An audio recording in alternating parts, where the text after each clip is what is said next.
had been more honest years ago and less of a coward, I might have been able to. Figures I couldn't even do that for the one person I keep telling myself I care deeply about. What can I say? I'm a very charming person. To a rock, maybe. This is the closest we can get to, I suppose. The late banter, the fleeting glances, or sometimes the long bouts of silence. And it's enough. For me it is. Because even without words, there's comfort.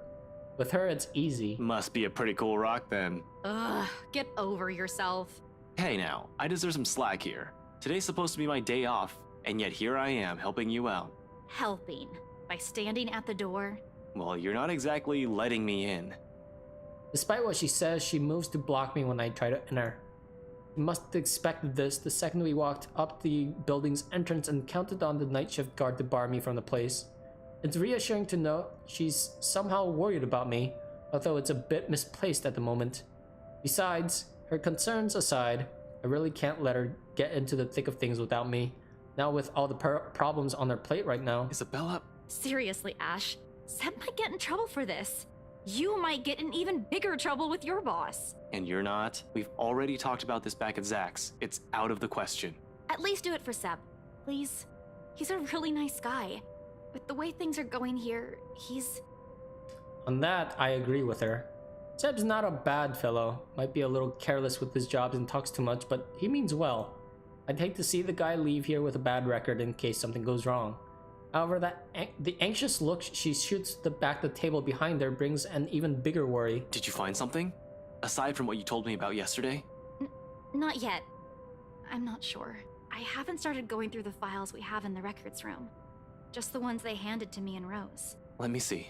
Wait, Ash! Isabella, I already promised you that no one's going to get in trouble after we're done here. Even Seb. I'll make sure we leave the place clean.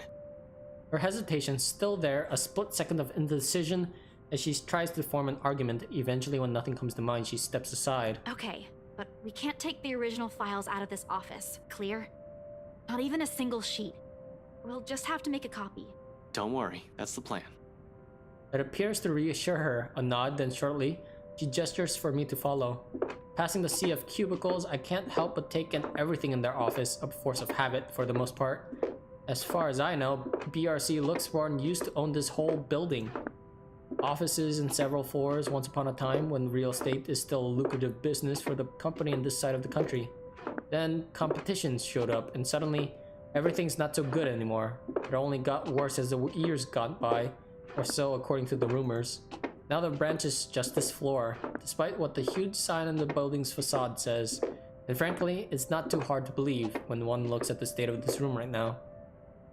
The number of desks have been cleared out. Personal mementos are scarce, as if the employees have gone on an exodus. I'll be the downsizing probably. Still worrisome though. Of course, I shake away all this when Isabella starts handing me the paper she's been looking through. Book is fray. There's no point in whining or dwelling on it any longer.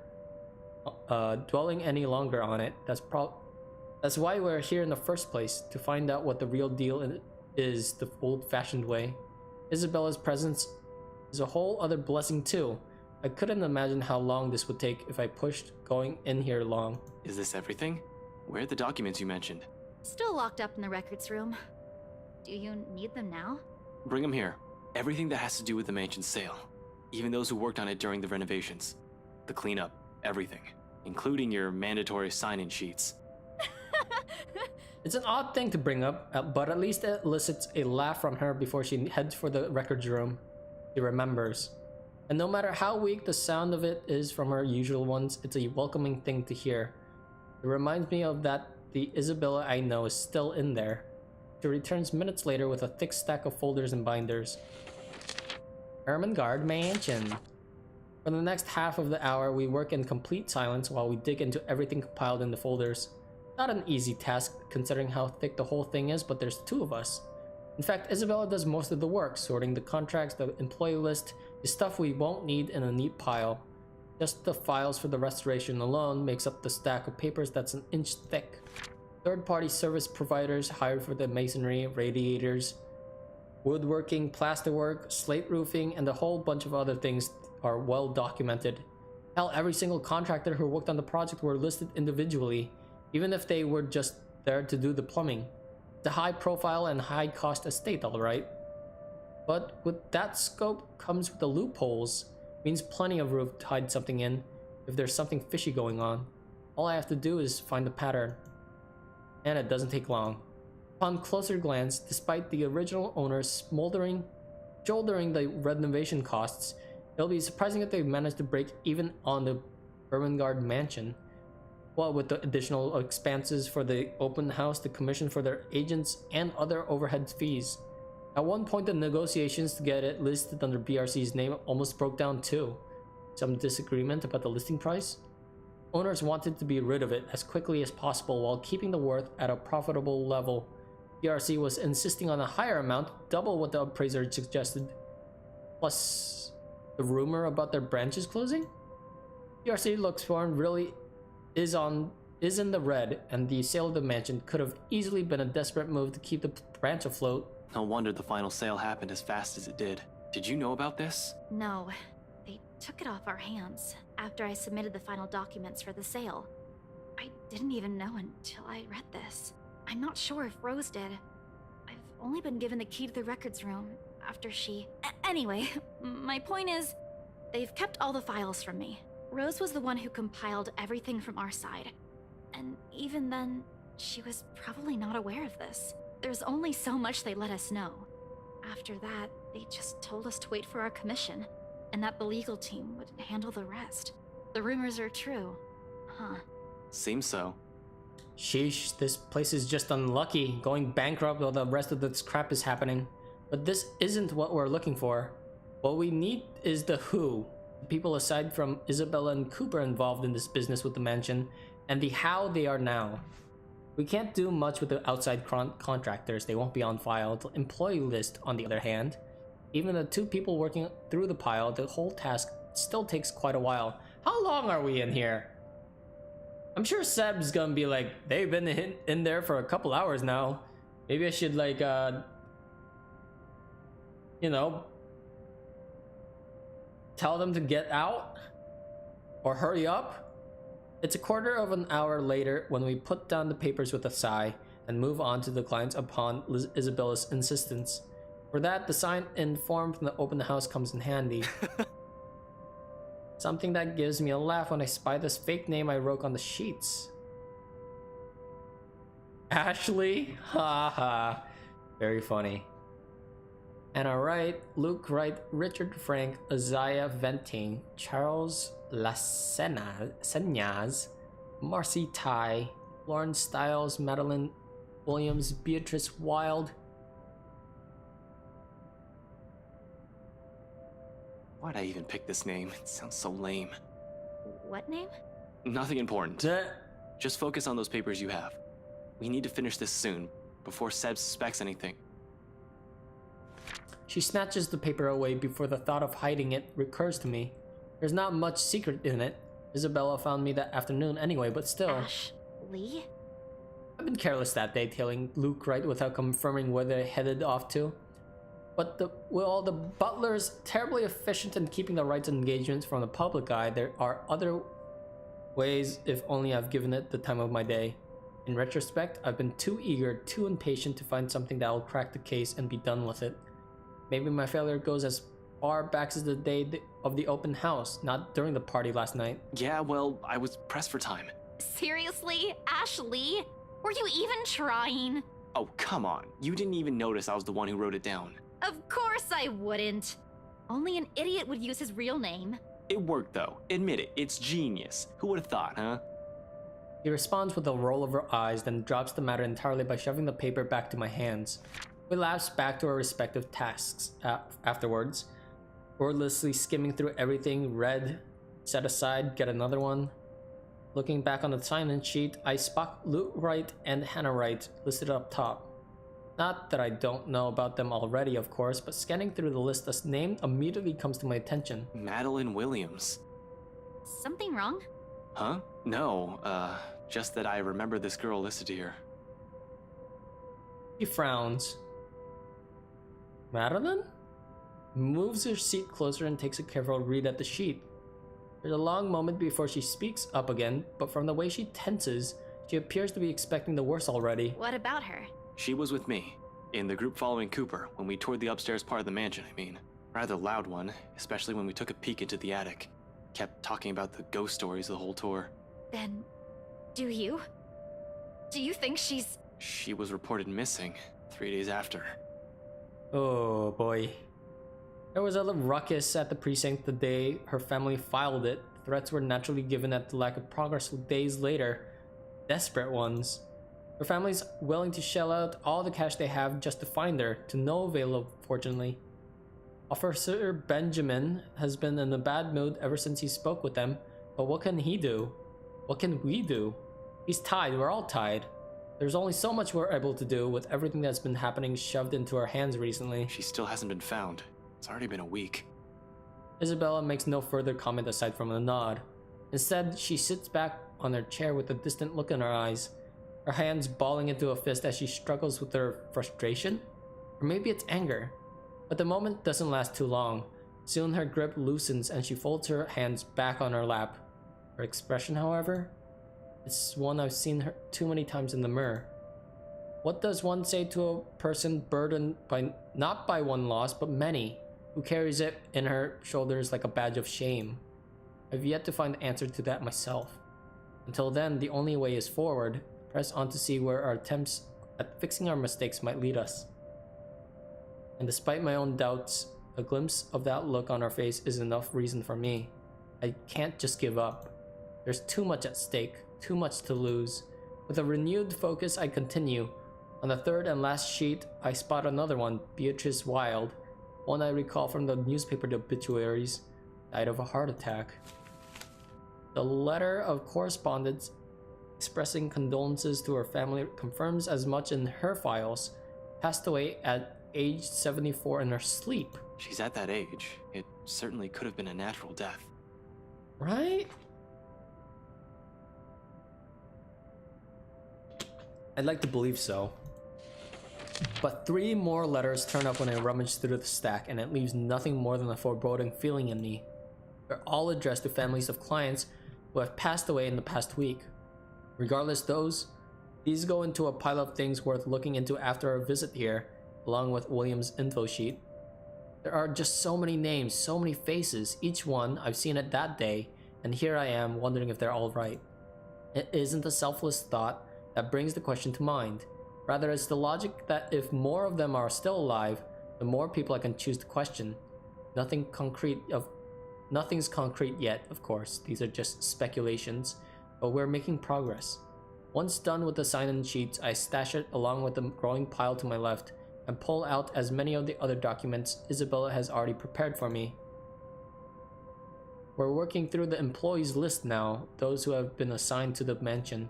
Because if Isabella was to be believed, if what she's seen and what happened to Rose Cooper is because of that letter, I need to know everyone who has possibly read it aside from the 3 of us, if they've been noticing strange things too. For all I know, these may have just been a terrible coincidence. Although the thought of that starts to diminish as we dig into BRC's company files. 15 minutes later, the stack close to my elbow has risen to 5 to 21 different dossiers. Client and employee documentation, people who have either visited the open house or worked on the property in some capacity since the letter's discovery. Turns out there were 2 more employees who handled the mansion directly, aside from Cooper and Isabella.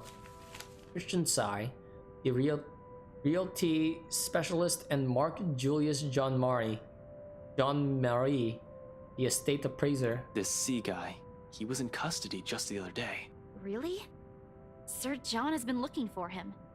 He stopped reporting to work a few weeks ago. Are you sure it's the same person? Yep, this is him. Folks at the precinct said they went to his house after a noise complaint. They found him just acting all crazy. Had to take him in when he started getting violent. He kept screaming about a woman. Oh, great. Immediately she stiffens. I don't want to bring it up or simply a connection to Isabella's story, but that is exactly what happened. It was driving the guards mad, but he didn't last too long in there. A few hours in and he just started bashing his own head against the wall, and, well, it was messy to say the least. Wow. Oh no, we had no idea. Is he okay? HR just marked him as AWOL because none of their calls would get through. He's in the hospital right now. I heard they're putting him into a psychiatric ward as soon as he recovers. He's still a bit unstable. Jean-Marie, on the other hand, his employee file notes his date of leaving and even when his final payment had been given. Along with it, there's a letter to his family about the appraiser being found dead in the office. Communications is hush-hush, and there's mention of compensation if they don't talk about it to the media. Inspector Abigail has often scolded me for not reading the reports on a regular basis, but I try to keep up to date as much as I can. When I do, I make sure I'm aware of the gist of what's going on in my city. This never reached the police's ear or the health and safety executive. Do you know about this guy? One glance at her says everything. They've hidden it from the media, they've kept it from the police. It's not surprising this will also be a secret from someone of Isabella's position in the company. Fuck. Rose was looking for him last week. We haven't heard anything from him either. Yo, this is the busiest fucking ghost ever. Until now. They never mentioned this to us. She's just been going up against everybody who visits the fucking house. Business going on there and someone dies while working here? Of course they want to keep it that quiet. It's bad publicity. This whole thing is just getting freakier by the minute. Nevertheless, I hand the files for Isabel to make a copy of. The pages with their names, addresses, and contact numbers will do. We'll start with the ones who live within the city. Sometimes there are things you really can't just brush off as a mere coincidence. Why can't we just, like, you know, take a snapshot with our phones and just be off? In my line of work, once a pattern pops up, it's only right to be suspicious. Especially the thing with Psy. See? It hits too close to the stuff my own friends have been telling me. All of this? It's considerably thinner than the one she brought in, yet somehow the way she hugs the folders close to herself makes it seem heavier. Like she's hanging onto it in the same manner one will latch onto a lifeline. Only the noteworthy ones.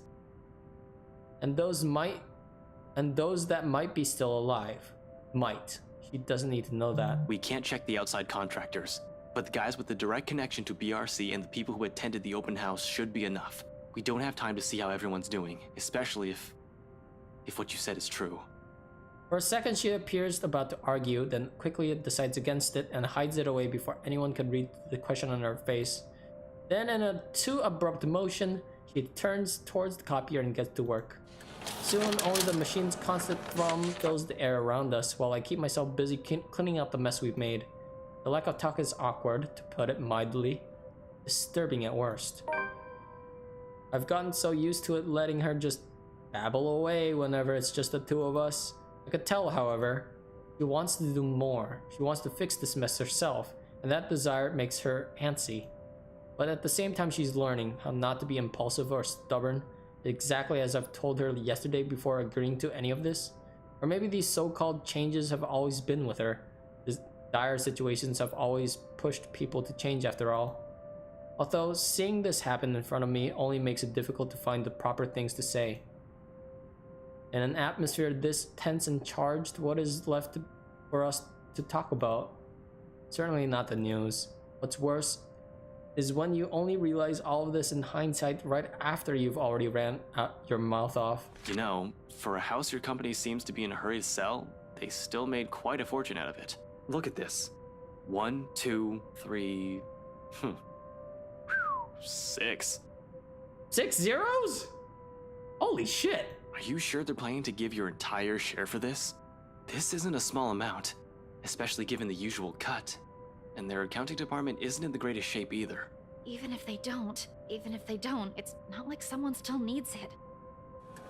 And there's a reason why people don't let me talk. Silence once again descends throughout the room, denser compared to the ones we've shared tonight. Behind me, I can still hear her movements, sharp and precise when she feeds the originals the machine. Then, with one last click, all of it stops? Her feet shuffles lightly against the floor when she moves away. Something creaks softly. Probably the table as she settles her weight against its side. By this time, an apology is already at the tip of my tongue, but... Belle, Papa's gone, Ash. Oh. I was afraid of this.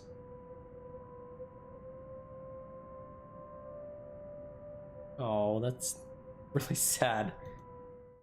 Within those scant few seconds, everything between us shifts as the gravity over her words sinks. Right then and there, something harsh and immovable rises between us. Death is something I'm familiar with. Almost 10 years in the police force, and it's impossible not to be acquainted with it. But this is different from those dead bodies we examined in the forensics. A far cry from the victims we found in a bad investigation. Those I could easily distance myself from. No emotional attachments, no need for pretenses. Yet somehow I still find myself grasping for things to tell her. Any words of comfort that will dull the pain. Because even without looking at her, her grief feels palpable enough, her pain an immutable weight hanging over us.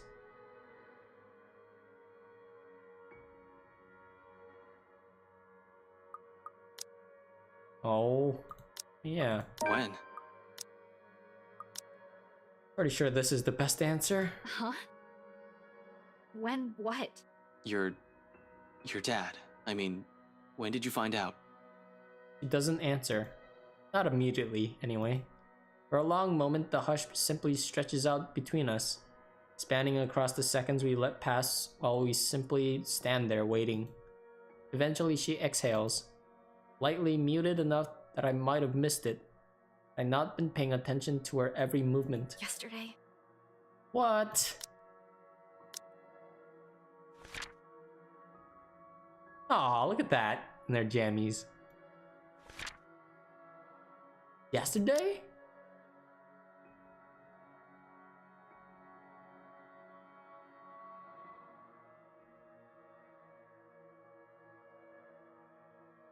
Oh.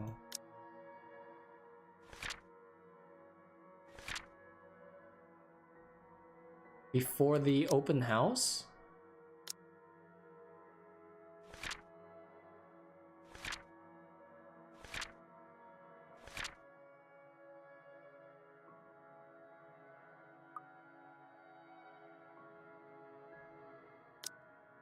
Oh. Around 3 in the afternoon there. Mama called. She told me he passed away in his sleep, and I guess I can take comfort in that, huh? That Papa wasn't in any pain when... She trails off, releases another ragged breath hidden underneath her chuckles, each one's mirthless, heavy with nothing but sorrow. Then she falters into silence, and for all my attempts at lightening her burden, I'm suddenly at a loss. Reassurances could only do so much when her only reason for staying here has suddenly been taken from her. A hope yanked from under her feet right after it was generously given.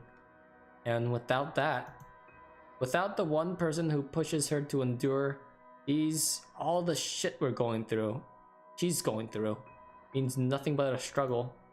What does one say to a person fraying at the edges, slowly wearing thin and breaking? Are words even enough? What right do I have, anyway? I cannot give her anything, apart from lies that changed me as a person, and affections she may or may not even want for herself. Because no matter how easy she has wormed herself into our lives, how immutable her presence has become, her own heart has always yearned for something else. For home. Tell me about him. Huh? About what? Your dad. Tell me about him. Anything. Just talk.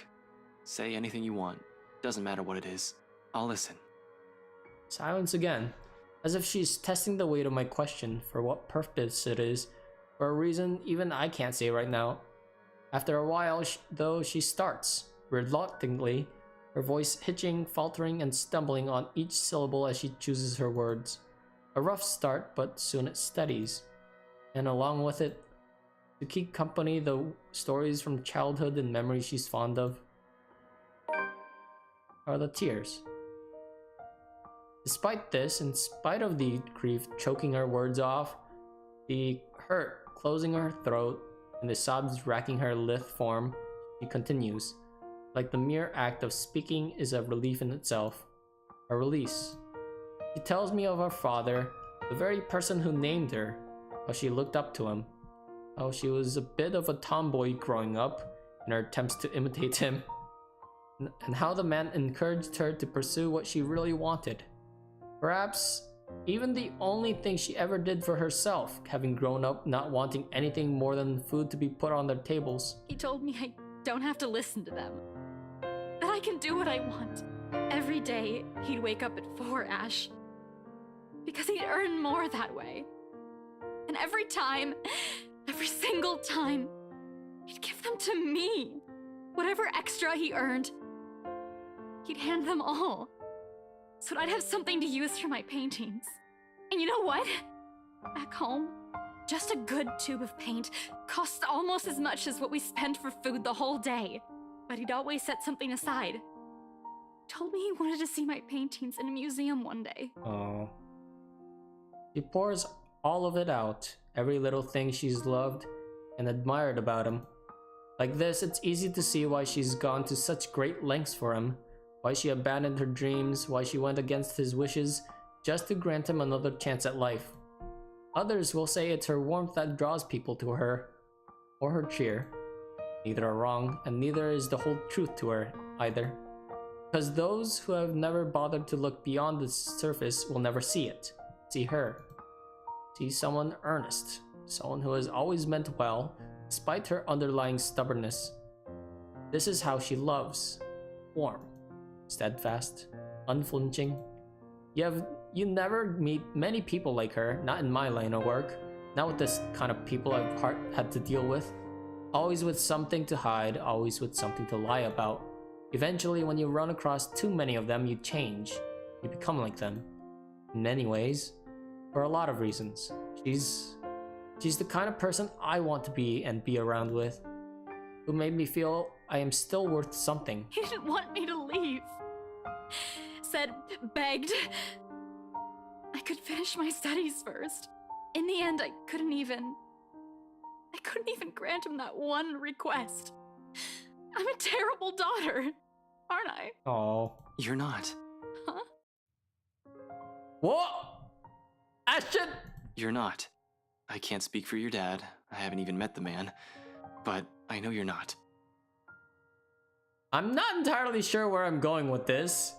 The remark just came out. Now I'm stringing all these together as they go. But one thing is certain, none of what I'm about to say is a lie. The Isabella I know is a total klutz, but I've never seen anyone work as hard as she does. At least it has some Ashtonism in it. She's the type who wears her heart on her sleeve. Though it's not necessarily a bad thing. It's always in the right place. She's intimidated by a lot of stuff, but she knows how to appreciate the smallest things in life.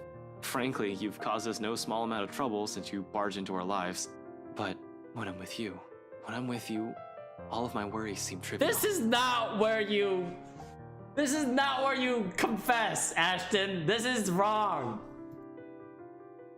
Heat has already crept up my face when the turn this whole thing is about to take registers. Before I blurt the rest out, declare feelings I'm not ready to reveal to anyone, much less her, my hand comes up to smother the rest of it. Though embarrassment quickly takes the reins before I can completely clamp my mouth shut. And I'm pretty sure Zach and Becca think the same way. You have a nasty way of growing on people like that, and you know what? We got everything we needed in here. I'll just wipe the security recordings and we're good to go.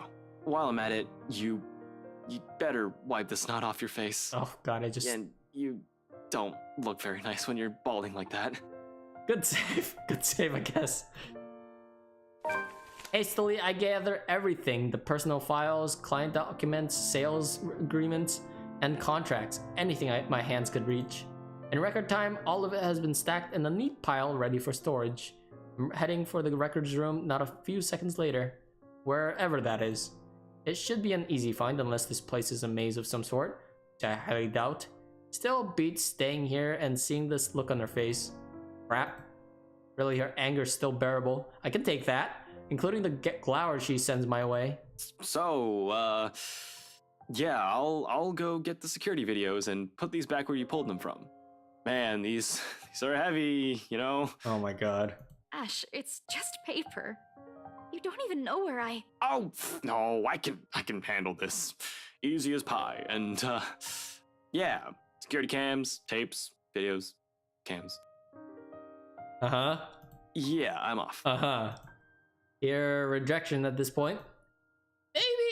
Maybe not yet. Getting the files back to BRC's archive room is a cinch. With the documents back in the proper places, I locked the door behind me, tugging it twice just to make sure. Now on to the next order of business. Removing the evidence from our little excursion here, or at the very least, the parts showing what we've been doing during the past hour. Can't have our faces plastered on security footage showing us breaking the law, as it were. I'm going to have to wipe data for Isabella's access card entries too. How is he doing this? Is he a hacker? The fact that no one has walked out during the whole time we've been here means the room is either empty or their security's sound asleep. I'm banking more on the former. If they're cutting corners and find our agents, I have no doubt they have fired the guys stationed here, if they have anyone watching the monitors in the first place. It's a rather common thing for establishments. Just leave security recording indefinitely and only check the footage if something actually happens. Just to check, I press my ear against the door, listening for a sign of anyone occupying the room. After a long minute and nothing, I give the knob a few rattles. Standard lock and key. Should be easy enough to pick. Like Skyrim. We have a lockpick sets, but those are only to be used if necessary, and with a search warrant, even then it's a skill set rarely needed. Subtlety isn't on the top cop's priority if they have authority to search the premises. Bolt cutters and brute force are the favored methods. If those fail, we call a locksmith. Me? I prefer the old Skyrim trick. Running my hand through my hair, I pull a pair of bobby pins? 2 of these and I can just about open any standard lock. One makes a lever and the other makes a handle. I won't call it a complex skill, but it certainly takes time and a lot of practice to successfully pick a lock. Good thing I've practiced. Oh my god. With a slight turn of the knob, the security room's right for the picking. Oh yeah, that's creepy as shit. When was the last time they opened this place? Ugh, this place smells awful. Jesus, it's worse than the forensics lab on a bad day. This is probably because of the badly botched effort to clean this place up. Even in the dark, I can spy dark stains on the wall. I really don't have the time to try and play this ketchup or soda right now, but I have this strange gut feeling who the mess might belong to. As expected, no security personnel mans the office CCTV controls. The standalone DVR setup is open for anyone. Normally oh my god, there's a blur in the middle. Yeah, no, I'm good. Okay. Yeah, that's okay. But right now, their negligence makes the whole task of erasing evidence easier. No fuss, no muss. Next one should be easy. Should be the access card. I can't talk because I'm nervous. I'm sorry! Access card data. Hopefully getting into their computer won't be too much of a hassle. Everything up to now has been smooth sailing. There have been hiccups, I'll give it that. But though it does nothing to dampen the good mood I'm in. Once I shift my attention to the machine sitting next to the DVR setup, all of it swiftly evaporates. I'm a no computer buff, but I can definitely recognize one more than a decade old. Simply looking at it makes me feel younger. But with a heavy sigh, I power it up, mentally prepare myself for a slow slug. Slow, apparently, remains an understatement here. It takes a whole 3 minutes for the thing to start up. The OS hasn't even started loading, and in my boredom, I start inspecting the live feeds from the cams. Only 2 works, one for the view outside, everything seems to be ordered there, and the one for the main workspace where it's a fleeting glimpse, a cursory glance, but the sight of it stops me. Oh boy. Oh boy, it's moving. It is definitely moving. What the hell is... I don't get too far in that line of thought. No few seconds after my words have slipped out, without any sort of warning while I'm still trying to make sense of what it is. How am I hearing this? Huh? How? What? It knows where the security camera is? A moment of paralysis hits me when she stops right in front of the camera. Like a damn rookie, I go still at the face of danger. I definitely haven't been trained to handle the supernatural, and this is one, isn't it? And... oh fuck. Her eyes bore into me, the malice in them piercing. Even beyond the screen, it's enough to make me go limp. Yo, this is a smart ghost. Only the mug crashing to the floor when my hand accidentally takes a swipe at it snaps me out of my trance, reminding of me I'm not the only one in here. Isabella. It seems she hasn't noticed anything. Am I the only one seeing this? In any case, whatever's happening, I have to get her out. Gathering my wits, I quickly reach for my phone. It all takes but 2 seconds before she answers, but there's no time for relief. Ashton, did you really have to call? We're practically on the same... Get out of there. What? What are you... Out. Get out. I'll meet you in the elevator. You're creeping me out, Ash. Just get yourself out of that place, now! Without a second thought, I back away from the controls, from the room, ready to be done with this place. But before my foot even moves, she disappears. Son of a... Whoa! That's not fair! That's not fair, Ghost! You're all digital and shit too! Instinct instantly takes over and my hand quickly reaches for the gun? Only to meet with empty air. A mistake that cost me a few precious seconds while the paperwork I brought with me threatened to scatter everywhere at the same moment. Gathering everything and myself once more, with no weapon to protect myself, my sense of self-preservation kicks in next and I lunge towards the door. I sprint across the office without daring to look back. Isabella is already waiting in front of the elevators by the time I make it out of their office.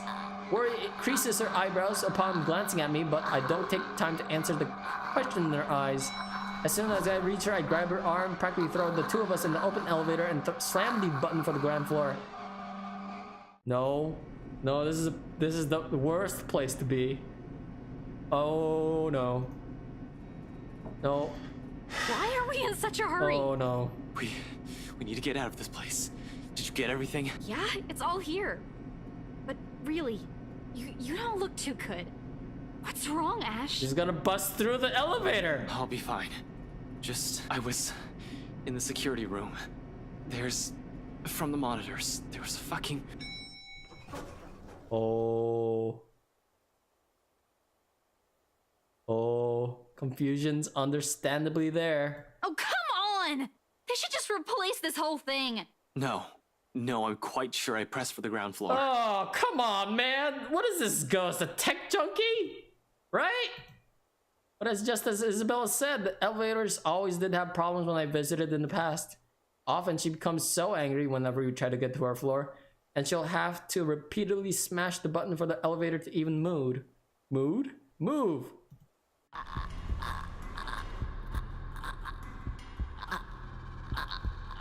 I'm not gonna read because I'm scared as shit.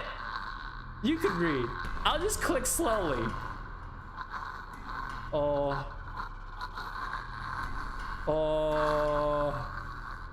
Her eyes searches wildly for the source of the sound while I stand protectively in front of her. Ash, did you hear that? Yo, this is the first time the ghost is coming to two people.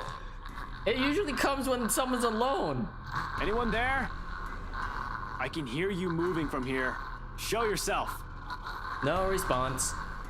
Only the sound of something scurrying around the floor and the walls in slow, deliberate movements. Faint, though still audible enough in this hush. Yeah, no, I'm not ready. Is anyone else not ready? I'm not ready. Someone hold me. A moment. We need to go, Ash. We have to. Right now. And then... Against my training, my whole body freezes. And still mid-press on the button, eyes growing wild while waiting for any sort of movement from further back, and ears strained for the source of the sound. Where is it? It's not working. This isn't in my fucking training manual. Ash, we need to leave. I know that sound. Ash, please, get the elevator. Where is it? Oh, fuck, there it is! Fuck, no. Fuck! Like a spider? No, I don't like spiders. No, like spiders. Ashton! Damn it! Without warning, she moves, mocking me with every unhurried crawl she takes, knowing I'm at her mercy. Fucking hell! Ashton, the door! The door! Our lives are in the hands of a crummy elevator, literally hanging between life and death. Oh, we are not dying here. Not in a damn elevator. What? What? Oh fuck, I'm not good at this.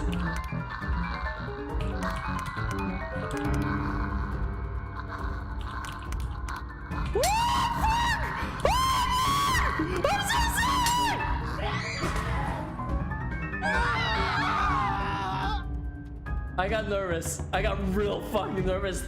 Oh my god, come on, guys. I never failed this. I'm not good at typing. I don't have a numpad either. So, this is like all on the 5, 4, 8, 6, 3, 4, 5, 1, 2, 9, 7, 5. What? 1, 4, 5, 7, 5. No, I fucked. What? I was so sure I got that number. No, god damn it. Fuck this. I hate this. I hate this with every fiber of my fucking being.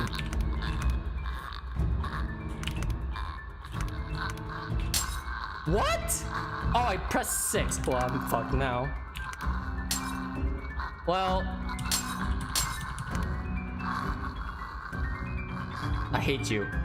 I hate you with every fiber of my being. I'm not skipping it. I'm gonna do this.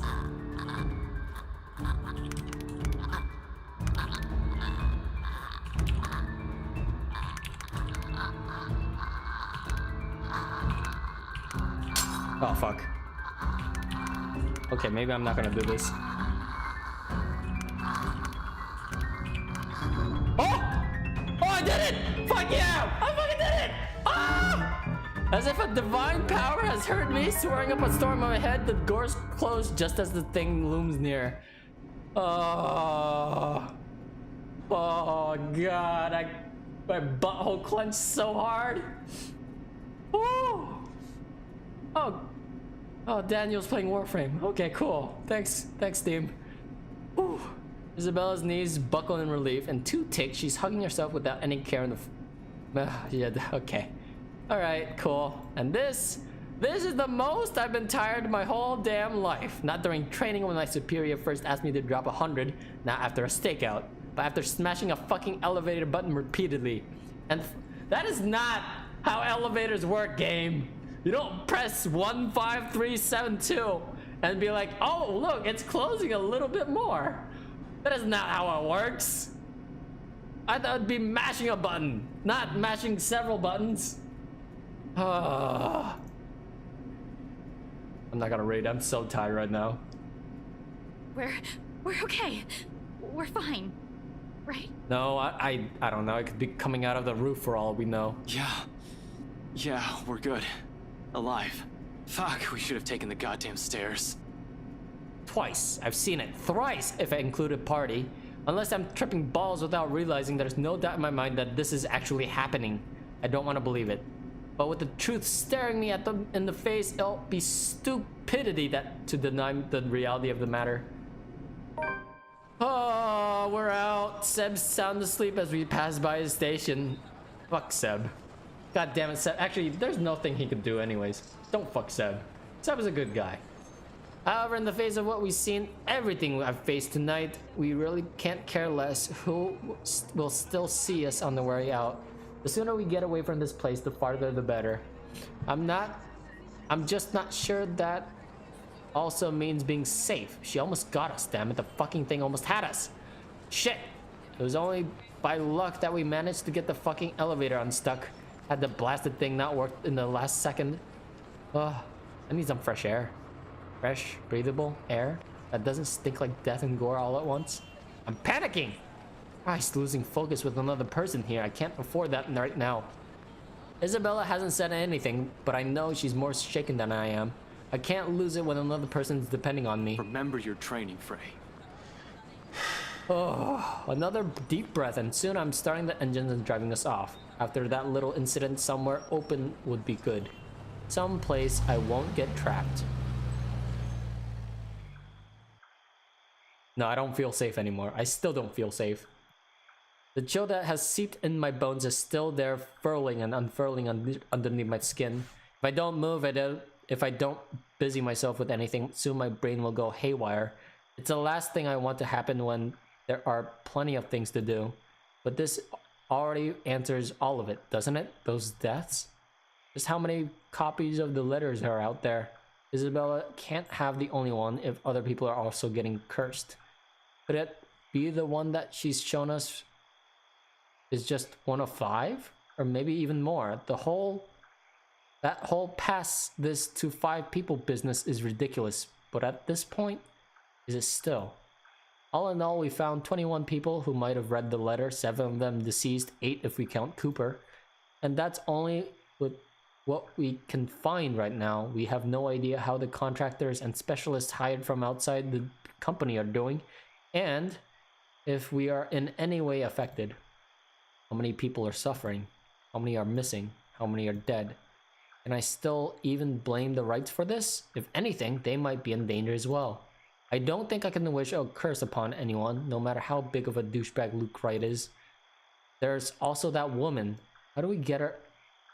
How do we get out of this mess? How do we get away from her? Shit, still so many things we need to look into, yet all my body wants to do is pace, burn out whatever excess energy there is in me. Ashton, I'm getting dizzy. Will you sit down? It's the first time Isabella has said anything. She's been sitting down quietly since we dropped here. Better and less distracting than watching her nervous habits, I suppose? She certainly seems calm now. Too calm, in fact, for someone who's just seen something horrible. But it's been more than a week for her already. People do get desensitized to some... I can't talk! I'm so nervous right now! I'm still tense, man! I've been pressing buttons! I've never pressed the 1, 2, 3, 4, 5, 6, 7, 8, 9 buttons so quickly in my life before.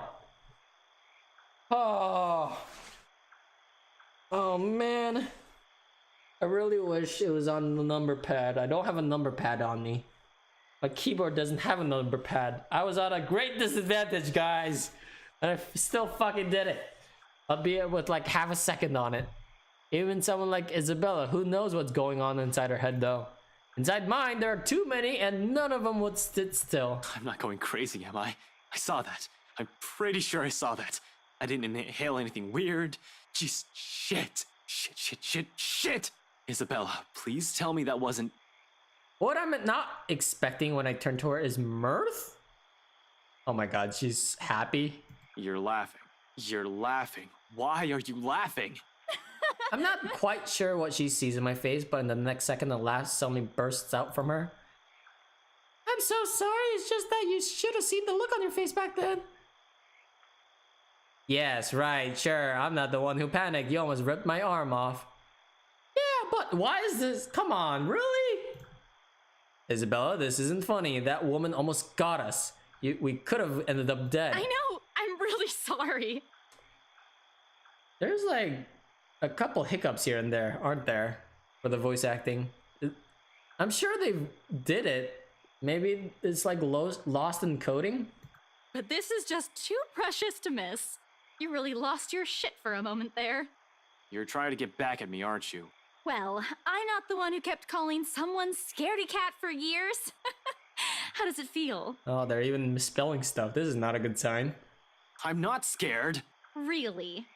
Because it doesn't seem that way to me. At all. This is a normal reaction to seeing such a life-threatening situation happen before your eyes. When a fucking ghost lady crawls at you at max speed. I'm not, all right? I just don't know what to do right now. Immediately after the moment passes, replaced by another tense silence. Laughter dies in our lips as everything sinks in. We are in deep shit and it's finally caught up and hit us like a ton of bricks. Hit me more than anyone. Because she has been warning us of this day since day one. And I'm the first person who brushed it off. Despite that, she still reaches out to me, tugging at my sleeve, almost desperately. Her hands are trembling and there's a tremor in her voice when she speaks. Without the cheer, only fear remains.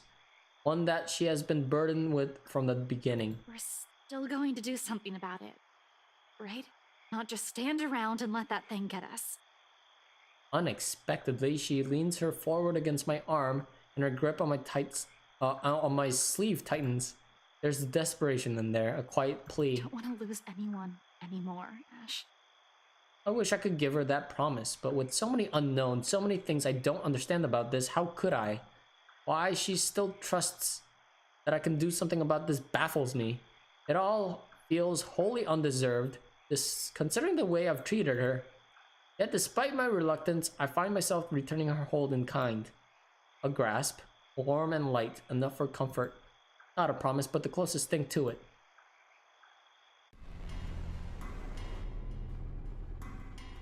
What's this sound? What's with this heavy soundtrack? Darkness blurs the edges of my vision. Black tendrils twist and coil around my limbs.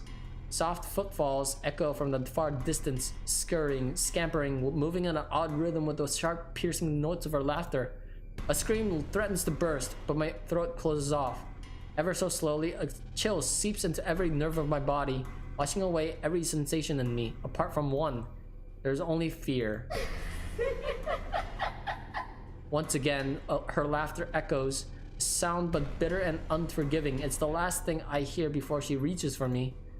The ground trembles. The world slows to a stop. We never see his room, do we? Morning breaks in a blurry mess of vivid shapes and colors. Oddly, there's no feeling of terror or confusion gripping me, despite the vague images that has driven me from sleep. Awareness kicks in shortly, though slow and sluggish, as I blink away the last remnants of unconscious from my eyes. The early morning light already streams from the open windows when the memory sets in. The room finally comes into focus. Isabella's apartment. Pushing myself upright, my eyes wander idly towards her prone form. She's hunched over the coffee table, both her arms under her head, while she continues to rest. Then to the chaos of papers and folders we've left scattered over it before sleep has claimed both of us. We've bunkered down here last night. After both of our nerves have calmed down, mine for the most part, staying together was an unspoken invitation. And anyway, I'm pretty sure neither of us want to remain alone when there's that woman. Is she still one in the first place? One that we'd normally call a human? And it still feel guilt? Does it understand pain? Fuck. I'd rather get charged for breaking and entering than mess with whatever that thing was any day. Not that thinking about this still matters when all our lives are still in our hands. She's dangerous. Yeah? Is that the first thought that comes to mind? Sorry, I'm nervous too. If we don't do anything about her, and this curse will definitely be pushing Daisy soon. I can't let that happen. I've dallied on this long enough, left all my friends in harm's way after the warnings they've all given me.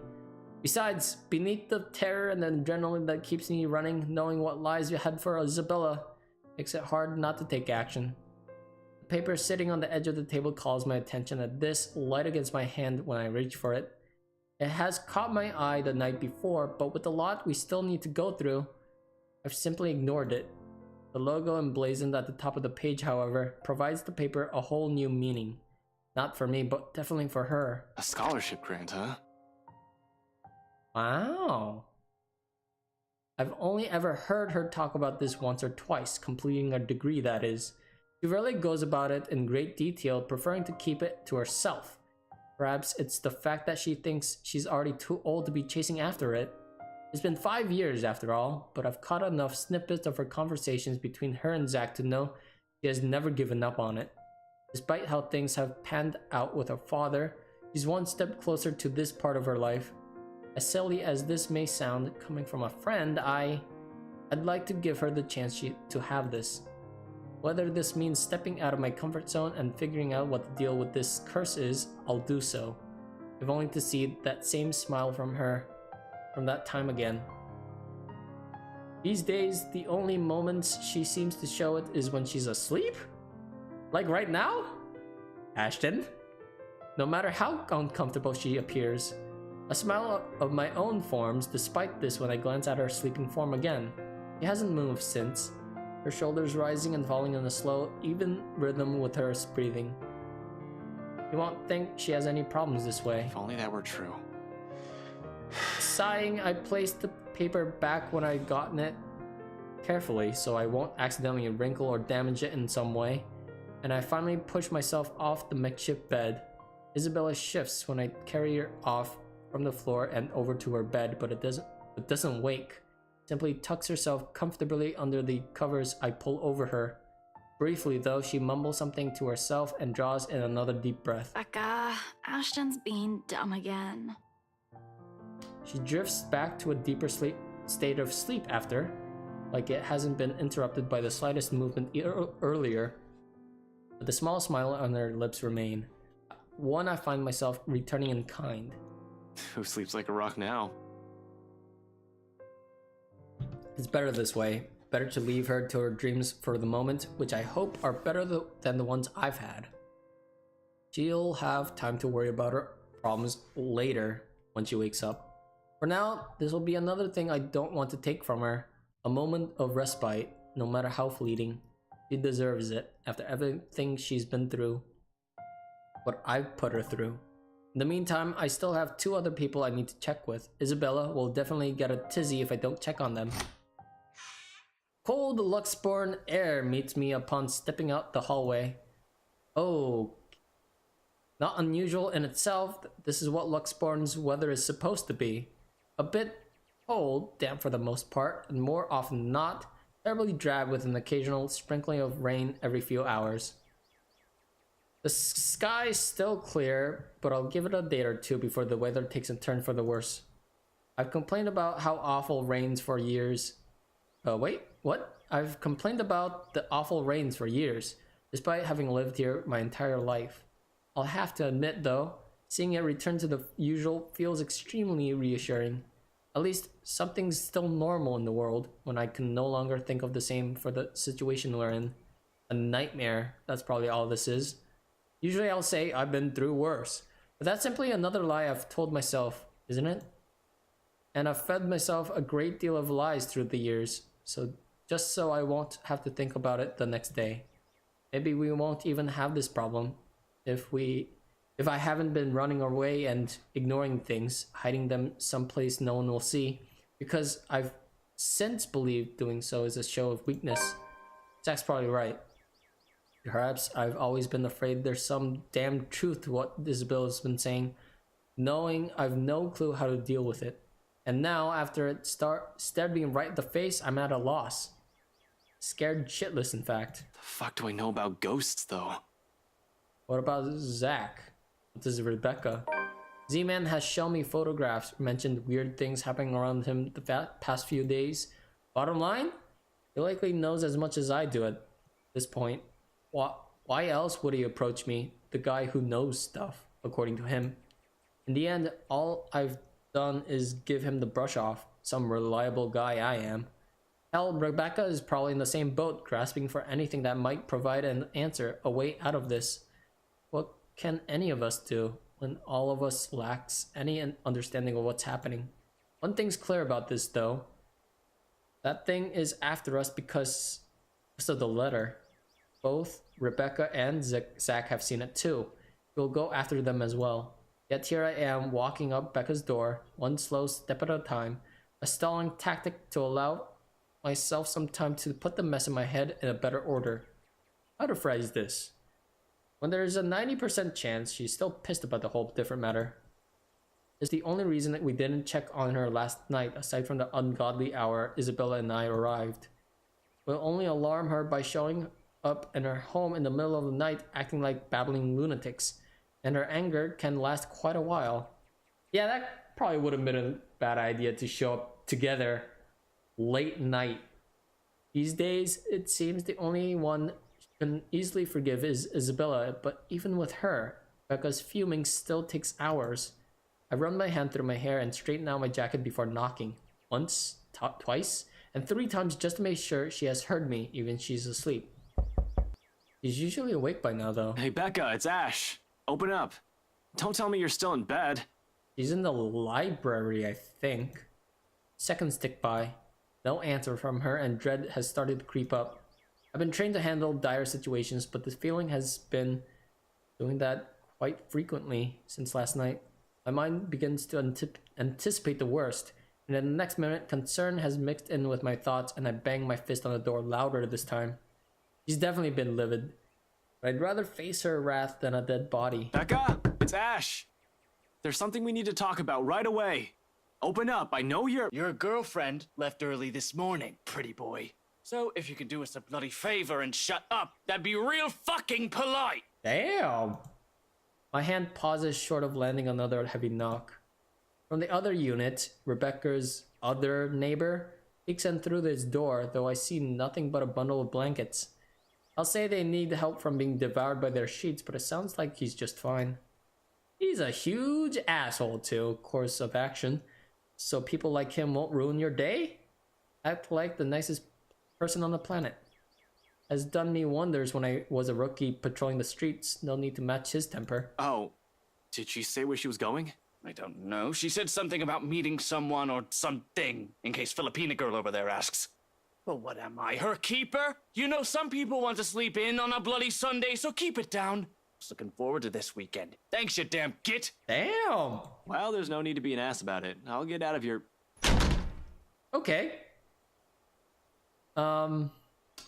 He slams his door shut without warning, but not before muttering a string of very colorful words about me. He thinks I won't hear him inside the four walls of his apartment. Jerk.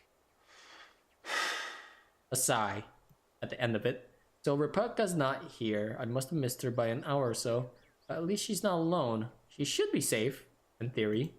Or so if the person she's meeting with is who I am thinking. Nevertheless, I still can't help but worry. It's an easy thing, continuing down increasingly darker lines of thought, to act brashly to find out where she is and go straight there without deliberately on my actions first. There's Zach to boot. Rebecca's not alone, but I can't say the same for the big guy. Simple phone call to the both of them should do the trick. It'll ease my nerves at any rate.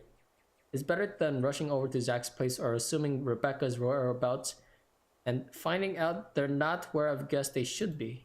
Assuming the worst will come next, which I'd rather avoid this early. Any other reason, I won't bother them, but an emergency begs for urgency. This is one, right? Even if it isn't, anxiety from concern dulls judgment. Something I most certainly can't afford to lose at any given moment, especially right now. Any means to calm it will do wonders for the muddled mess my mind is already in. Who the fuck is Abigail? Oh, right, his supervisor. Never mind. Why does he not have a picture for her?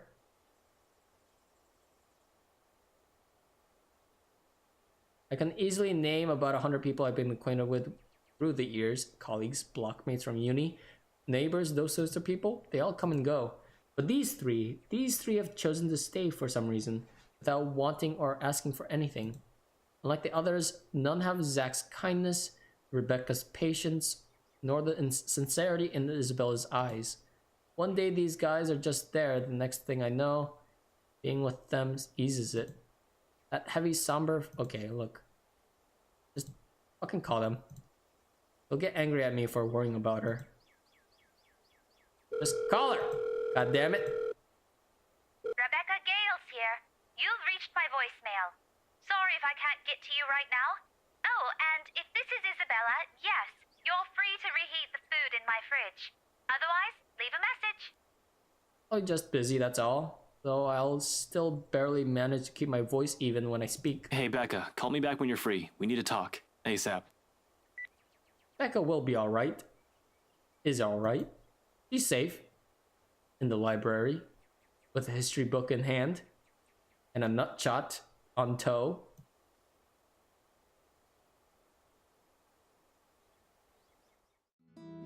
What? This is new.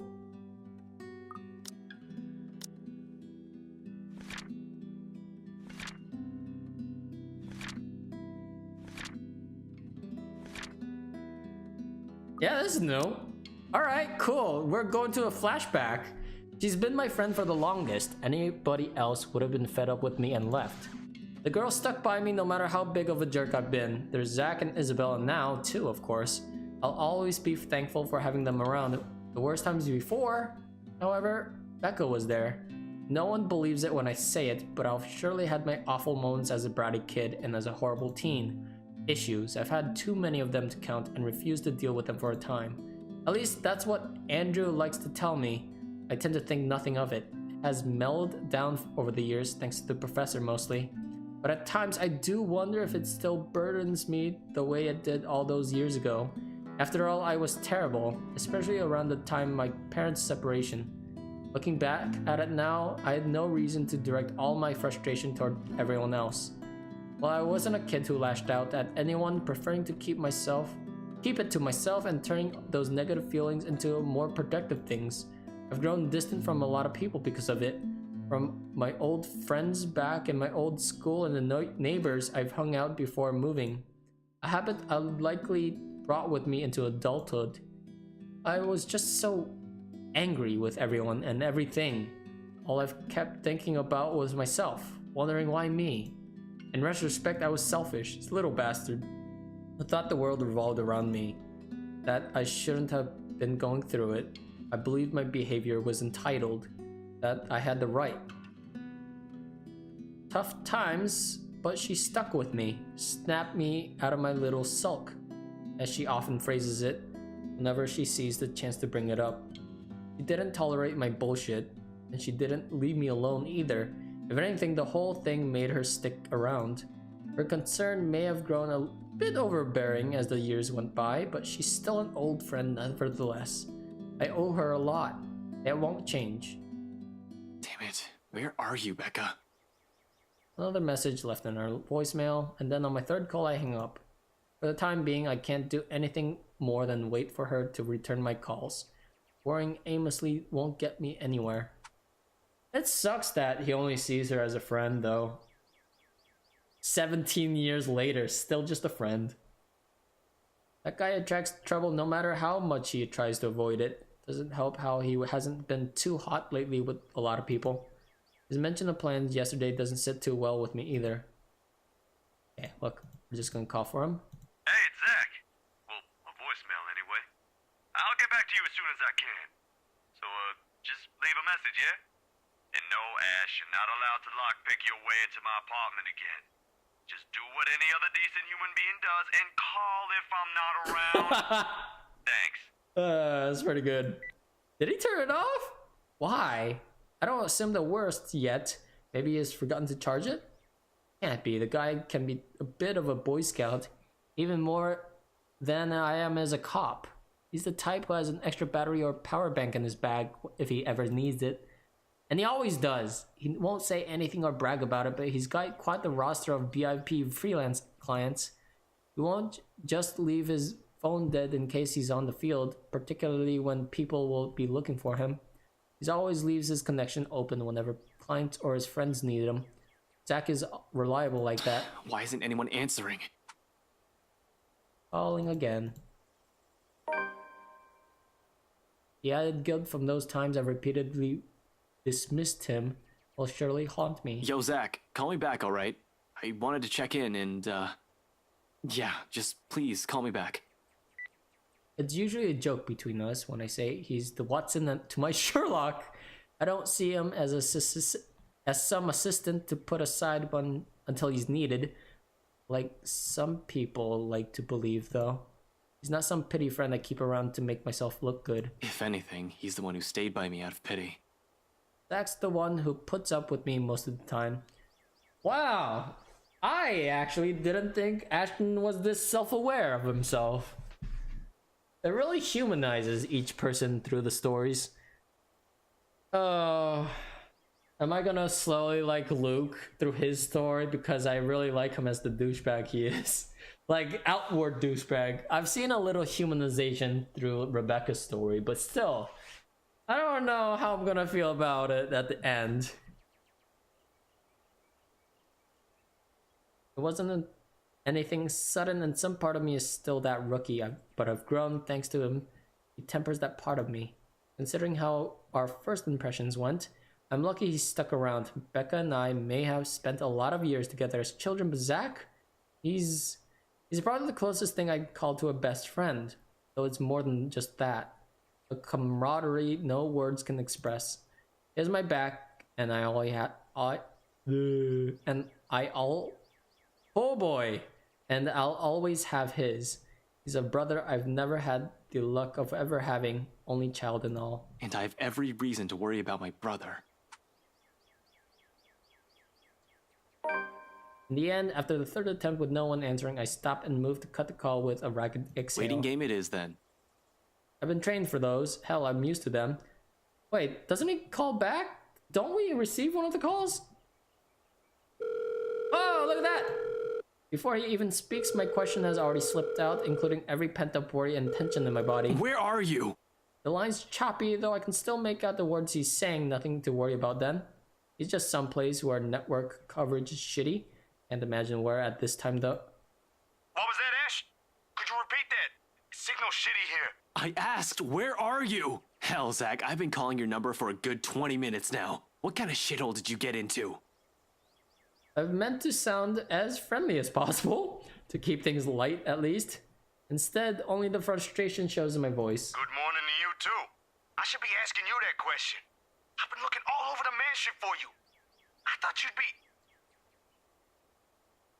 Uh-oh. Hold on.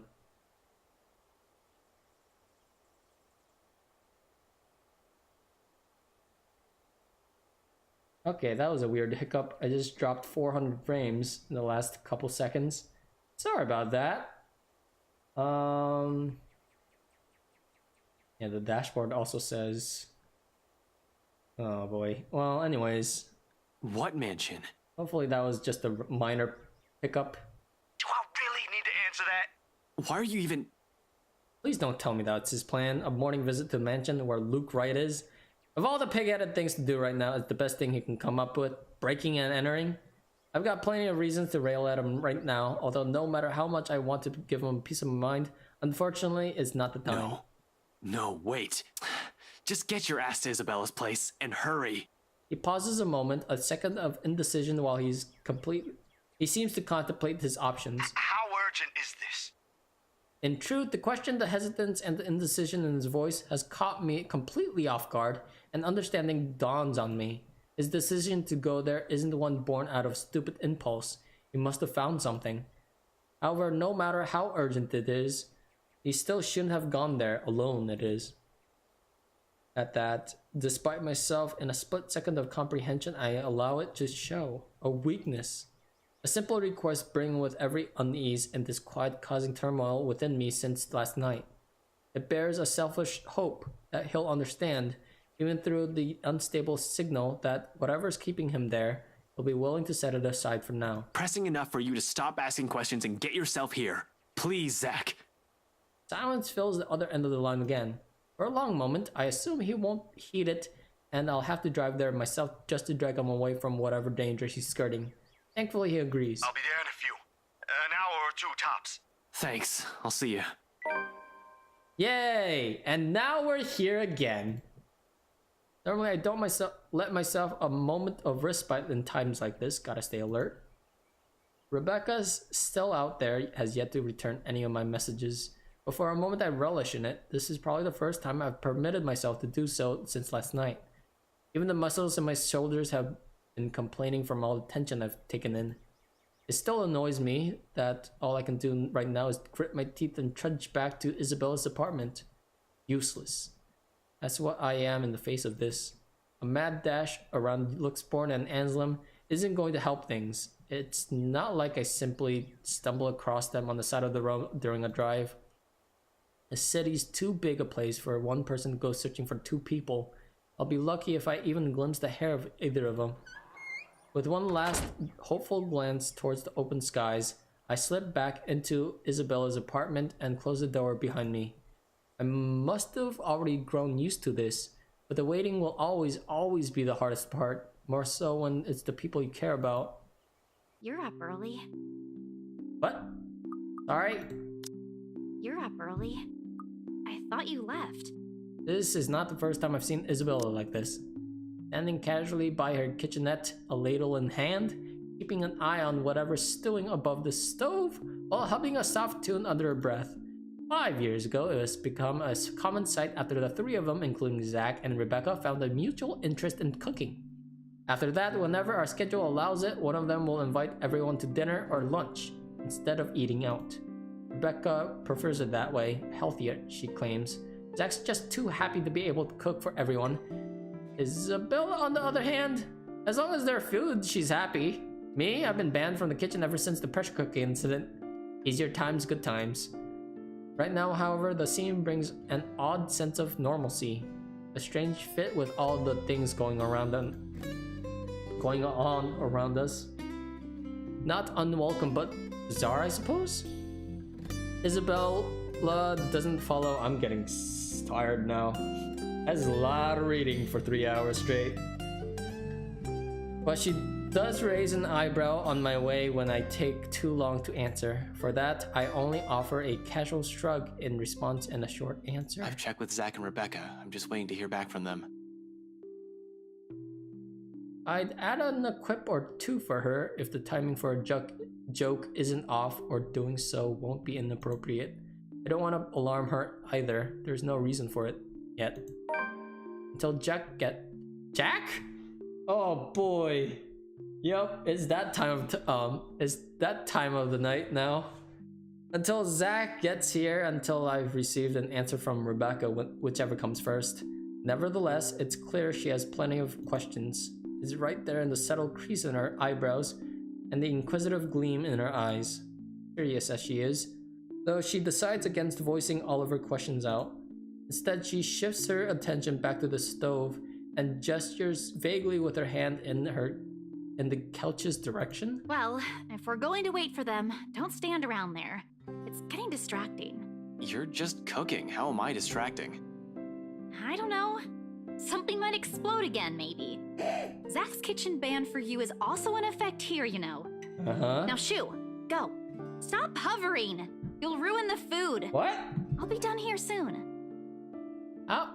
Okay. He leaves no room for an argument by swatting the ladle at me, and just like that, I've been kicked out of the kitchen, left with nothing else to do. I drift back to our tiny living space and slump down on the couch. Closing my eyes, I allow the noise from the television to guide my thoughts. The ones I've been keeping at bay, freeing them from the cage I've built around them so I won't have to think.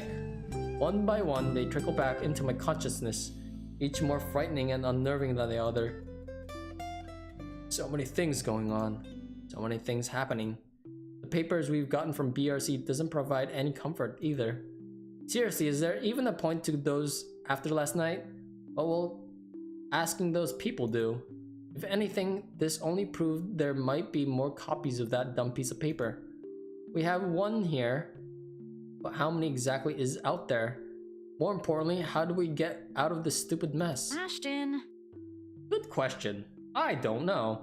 Damn it, I haven't felt this kind of bone-weary exhaustion in years. I don't want to think what might happen next in case I miss something. Shit.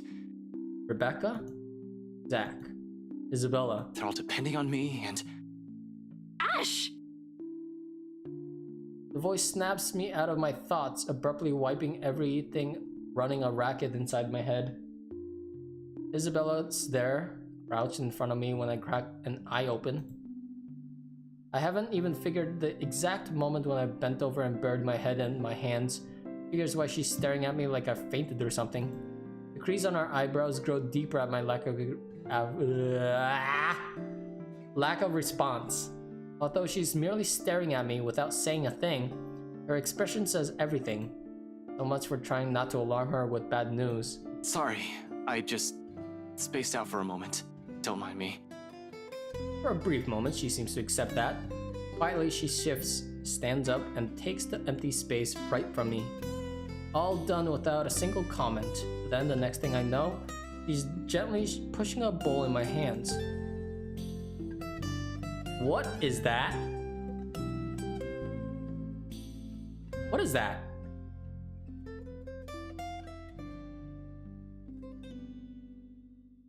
What is this? Porridge? Why would you put chocolate in it and milk drizzled on top? She tells me my tastes are weird, yet here she is, handing me something equally as strange. In fact, she has already started digging in. What is she eating? Is this cereal? Baffled, I glance her way.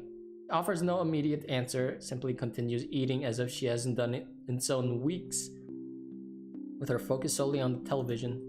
She's not watching, however, just listening as a background noise. The voices from it seems too cheerful, a welcome distraction if any. It's only after she has finished half her bowl does she acknowledge the question in my eyes. With a sigh, she cradles the dish on her lap and looks down at it. Briefly, her lips part, then closes. A hesitation, though I don't push her. There's a distant air on her, as if she's remembered something that warrants a poignant thought. What the hell? You should eat. What is this? Back at home, Mama would never let us leave the house if we hadn't eaten breakfast yet. Even Papa has got an earful when he tried. So eat. You'll need it. What is this? Cocoa Puffs? She returns to her food afterwards. Well, I can only stare at the one she has proffered not a few minutes ago. Warm against my hands. Warm? What is this? We don't know when. Damn it. Hold on.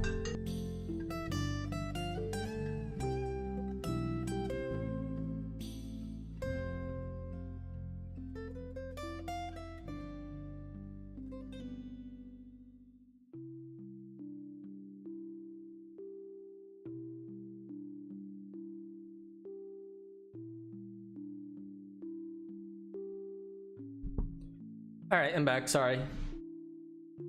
Even if it's not even like a call, it's just like a telemarketer. God damn it! Why? I blocked all the calls, now they keep calling me. Who is it? Why? Anyways. Still, in the end, Isabel never pushes it. Rather, she lets her own silence convey her hope. What? Yeah, I'm gonna eat it. Thank you. Why would I not eat it? If there's chocolate and milk in it, I'm gonna eat it. Though we both lapse in silence as we finish our food, there's ease in it, in the muffled sounds of Luxborn filtering into the room, and the light streaming from the windows, and the faint draft occasionally drifting in, catching the loose tendril of her hair, and the way her voice falters when she tries to form words. And despite the horror looming over us, I find myself wishing for the minutes to slow, for the seconds to last. But ultimately, she's the one who breaks it, softly, like after the minutes pause, and words mumbled under her breath. Sometimes silence simply compels us to speak. I've been wondering, before last night, before Mama told me the news, what if Papa passes away, despite everything? That sort of thing. I know it's not good to think about, but I also knew it was getting worse. Mama won't say anything, but I've always known that one day, he'll eventually. She releases a sigh as her grip on the bowl she holds tightens. There are no tears, but she might as well have them with how weak her voice falls. Are there even any left? I don't know what I'm going to do. Before, I can easily say it's because of Papa. Now, I don't have anything. You have that scholarship from LuxU. Were you going through my personal papers while I was sleeping last night? I don't really have to. You left it sitting in the open, right there on the table. Like there's still anything to hide, she snatches it away from where I placed it back earlier. Except there's no anger or annoyance in her face when she looks at it and rereads every line with a pensive expression. After a short while, she folds it neatly along the creases and sets it back. I don't even know if this will work out. Well, if it doesn't, what about that exhibit you've been planning with Zach? Do I even have to ask where you got that? Zach sucks at lying. You have no idea how easy he is to read. It was all in his face when I asked about it. And anyway, if that doesn't pan out too. I trail off, hesitating, measuring the weight of my next words. Genuine as they are, a part of me believes they are a burden too. Too heavy to impose upon her. Because no matter how much I want her to stay, we are not what ties her here. It'll be a selfish thing to ask of her. More than anything, her family will always come first. I say it nevertheless, if only to let her know that no matter what her choice will be, there will be people here whose lives her mere presence has changed. Mine most of all. You have us. Oh! I still don't think this is the right time to say that, but like, still. I think deep down he wants her to stay. I guess that makes sense. The words startle her to pause. Slowly she turns to me, her eyes wide, disbelief all over her face. And before regret forces an apology upon my throat, her expression dissolves to something I can't quite place. Something distinctly softer, more tender, familiar, almost in the same manner she glanced at me years ago, that day at the bridge. However, I don't get the chance to figure out what it all means for her. All of a sudden, Knox breaks the moment as just as fast, both of our attention shifts towards the source. Before things can get awkward fast, I stand up to open the door while muttering some flimsy excuse in the process. I'll get that. It's probably Zach or Rebecca. Really, I know we're in a pinch, but their timing can't get any worse. Is it them? There's Zach. Although he's not at his most presentable at the moment, ruffled and drenched with sweat as he is, relief quickly washes over me like a tide. He's still panting when he pushes me aside and heads in. The second his feet crosses the threshold, he scans the place, eyeing what little he can see of the room from the doorway. When he finds none of whatever he's looking for, he turns to me with a questioning look, one that has a hint of panic in it. You said it was urgent. Did anything happen? Is it Becca? Bella? Everyone's fine. Well, Becca's not here. She went somewhere this morning and hasn't answered any of my calls yet. But Isabella's... I'm here, Zach. Morning. His weight shifts at the same time the stiff line of his shoulders eases. That's a lot to say, with a lot of S's. Once Isabella walks up to us and welcomes him with a smile. He relaxes then, returns her greeting in kind. As soon as he's left out of breath, he is holding and tension's finally off his body. So, nothing's wrong? Why'd you call me here for then? My explanation can wait. He has a lot of explaining to do. The fact he went to Anselm alone and for God-forsaken reason warrants another proper one. Ghosts or not, he has already been given a warning. Frustrates me to no end. This might be the plan he mentioned the last time we spoke. I get that he's worried about Hannah Wright. Somehow they've become friends. But that's not the issue here. Not when there's a murderous ghost who might go after one of us at any given time. Sure, Zach made it here in one piece. By some dumb luck, he's alright. And this takes one off the list of people I need to worry about. Frankly, as annoyed as I am, I can't just stay angry at him when I look at the situation that way. Yeah, you're okay. Yeah. Except when I open my mouth, the one thing that spills from it is my own relief. Despite myself, despite the rational part of my brain screaming everything wrong about Zach's neat little plan, we've had so many close calls within just a single night. Zach showing up in Isabella's doorstep alive, whole, and unharmed? I might as well take comfort in that while I still can. You're okay. You did tell me not to do anything stupid. Suddenly, the whole room feels too heavy, and all I'm able to do is drop down on the couch. A headache almost threatens to burst at the same moment. Or perhaps, this is what release from anxiety feels like? Regardless, I reach up a hand to pinch the bridge of my nose, even if it'll likely do nothing to alleviate the impending pain. Christ, you were right there! We have this stupid curse thing going on, and you were right there! You just walked up inside a private property! Those people can easily sue you for breaking and entering, and that's the least of it. I know, Ash. But I can't just leave things as they are. I've got to do something. I know you're not very fond of the Wrights, but they don't deserve it if something bad happens. Hannah most of all. God damn it, Zach, I was worried. He laughs, not the half-hearted sort he makes when he's awkward or coming up with an excuse, a genuine one. Before my annoyance grows again and I snap at him though, he suddenly catches me in a headlock, his arms looping around my neck while he grinds my knuckles against my skull. Helpless, I squirm under his grip in protest. Even then, it's hard to do so when you're up against a 6-footer. Zach! Aw, he's worried. Why didn't you say so? That cool act ain't gonna fool me anymore. Let go! He relents soon enough, though only after he's done ample damage in my hair. I hate it when he does that. But for a few moments there, the tense mood finally lightened up, and everything felt like how it used to be before the whole mess began. Makes appreciating little moments like this easier still. Seriously, Zach. Why are you even there?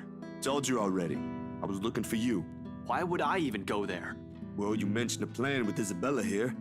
I assume that's where you guys went, since that's where she found the letter. Sorry. I was really at a dead end. The logic in it stuns me into silence, to say the least. Then I remember his hesitance, the tone he has taken out before agreeing to go there, and all at once my anger from what he's done wanes. Partly this is my fault for keeping things vague. I can't berate him for assuming that when I've only left him with vague answers. You could have called me. I did. I didn't receive any and my phone was with me. You're kidding, right? I was at it the whole night. The whole atmosphere in the room changes in 2 heartbeats. Back again to the tension-riddled one plaguing us. Zach stares at me like I've grown another head, and gradually he shifts his attention to Isabella. The expression in his eyes, questioning, asking for a confirmation, like my word can't be trusted. Not that I'm holding it against him. I can't even believe the things coming out of my mouth these past few hours. Meanwhile, Isabella stays quiet. It has been like that for quite some time. It looks like she wants to disappear right now. Guilt, frustration, anger, fear, all of these flashes fleeting, what the hell? All of flashes fleetingly across her face before it melts away under an expression of worry. Please tell me he's joking. You were there? No, we really didn't get any. Everything was quiet last night. But Zach, at BRC, Ashton and I saw... She never gets to finish that. Sup, I'm Ash from Deluxe City. Baggers want I'm jazz, gonna but get can't that. beat me. I'll tell her to get here as Looking soon as she for can. trouble? Better Excuse not me. lie. I'm a cool dude. What? The tone she assumes isn't what I'm hoping to hear. Ashton, are you there? Ragged, a bit out of breath, there's a tinge of urgency in it. Listening to her from my side of the line makes it seem like she's just run a marathon prior to this call. Becca, where? I got your message. What happened? Nothing. Yet.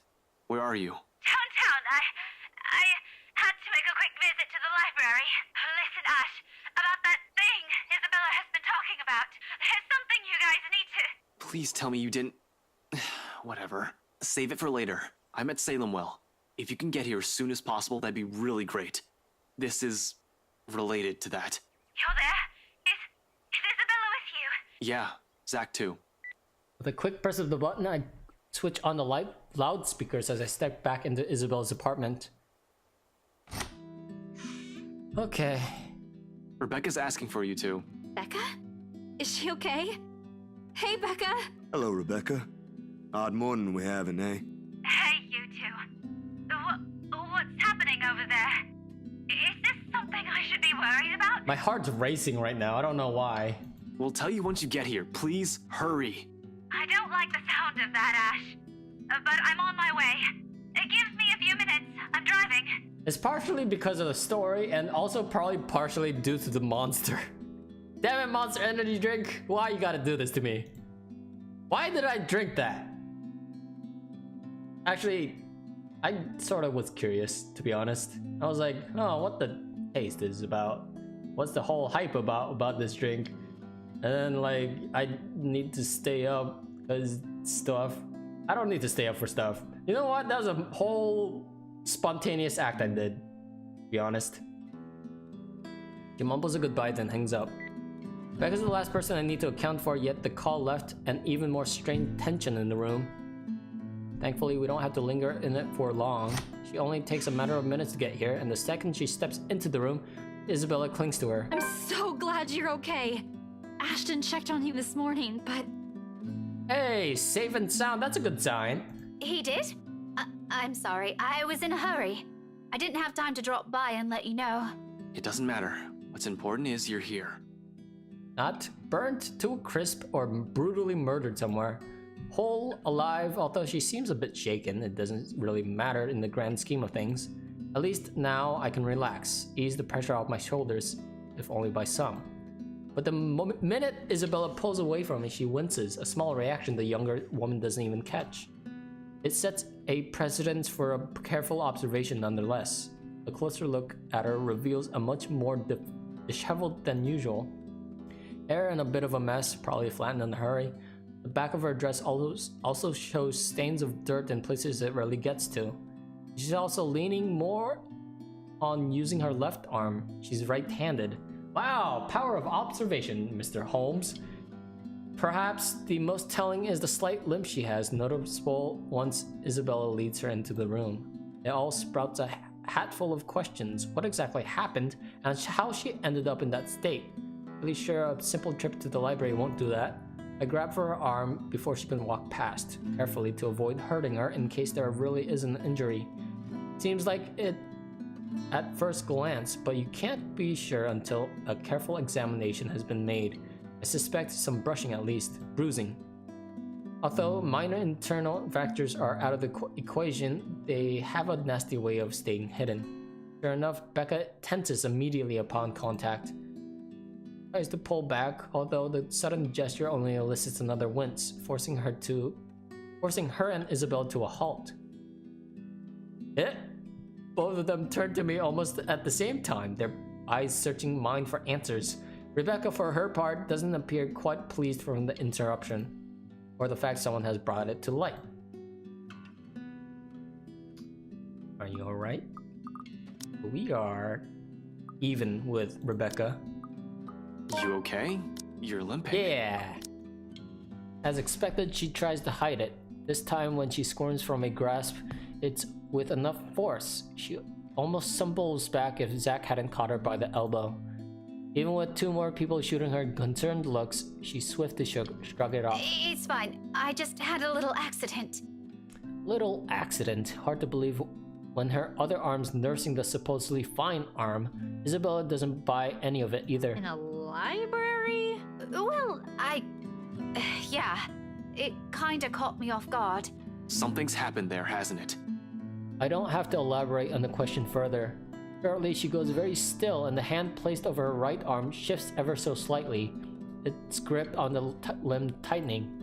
Not too firm to hurt, but just enough for a gesture of comfort for herself. Warily, she casts a glance at everyone in the room.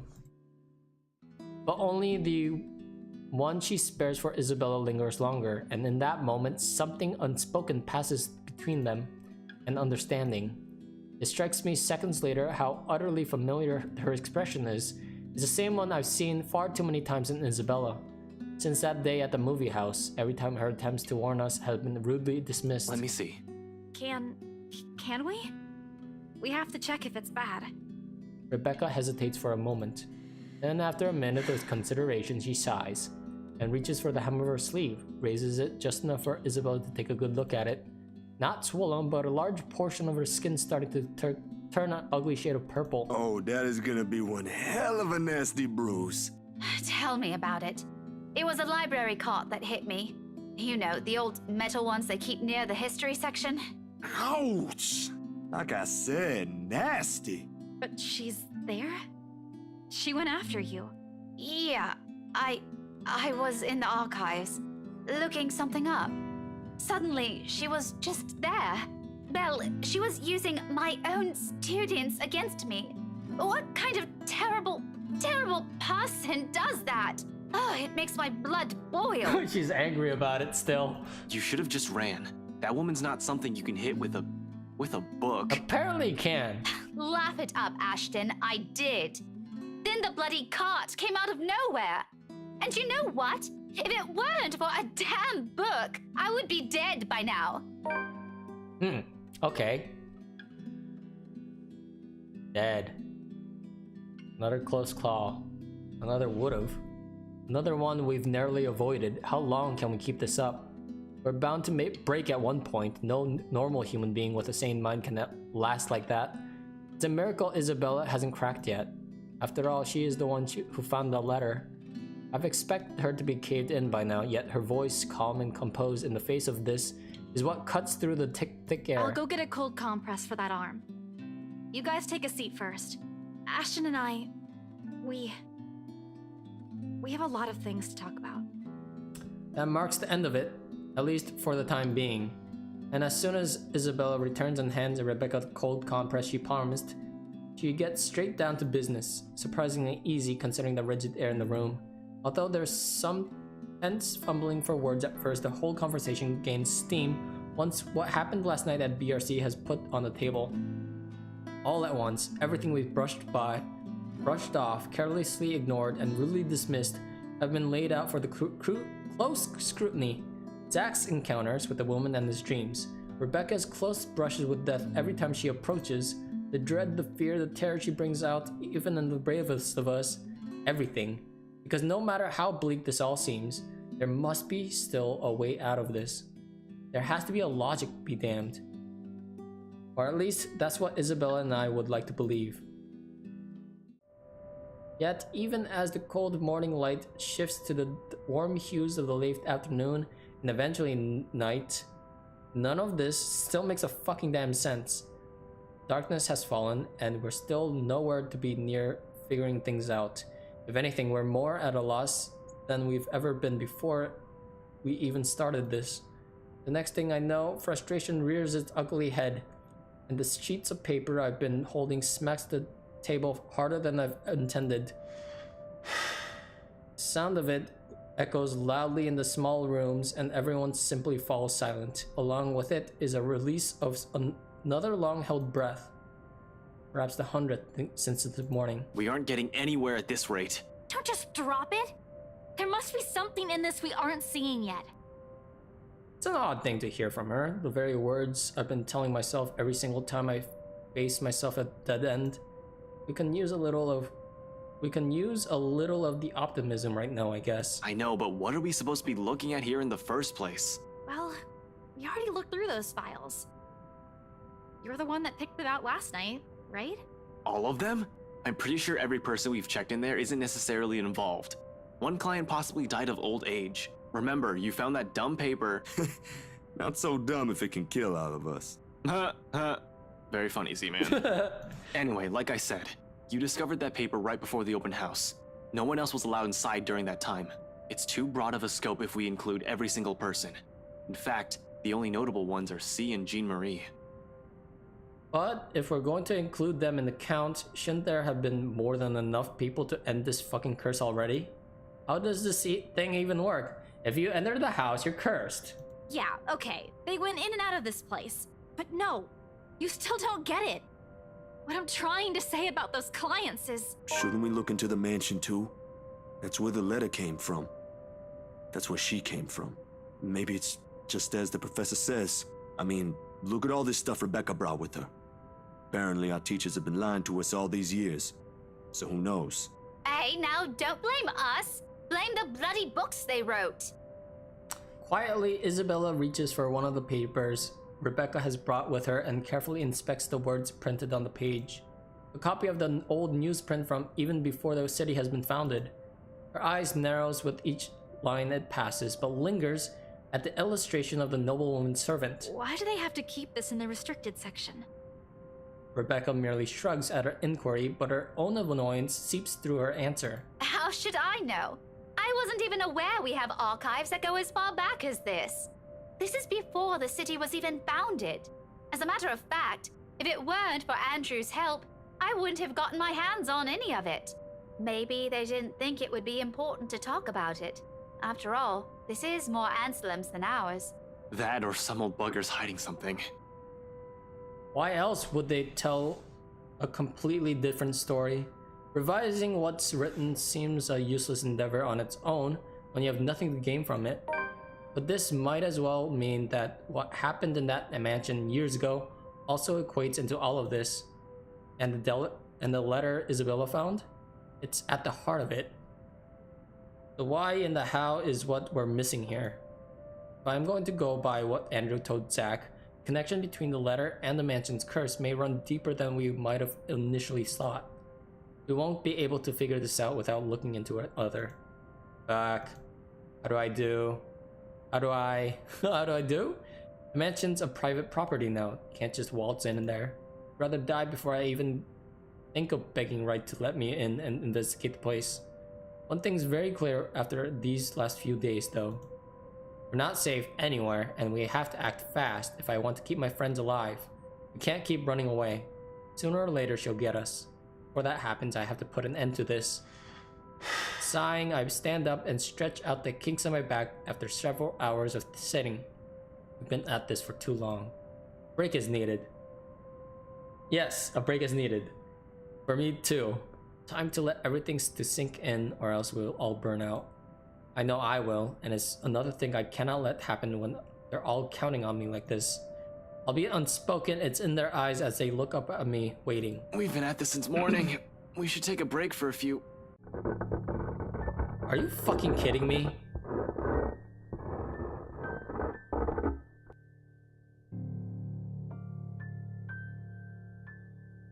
Ashton, that might be... Gather everything. No questions asked. They waste no time getting to work, piling up the documents we've been reading through. Even Isabella's unusually silent as she gathers everything in their arms. Her own movements sharp and precise, a deep furrow on her brow. There's fear, but something hardened and urgent shadows it. But the moment doesn't last. Before we can even finish, another noise... Oh my god, I gotta do another fucking quick time event. At the wardrobe?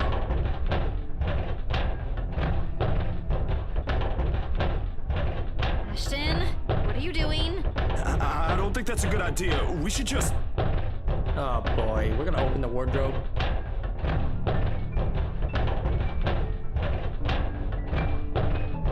Oh no. No, I'm good. No, I'm not gonna read. Sorry, I'm already too tired as is. You guys could read for yourself, right? Okay. And... it reveals... nothing. Are you fucking kidding me? Why am I so disappointed? I'm disappointed now. What?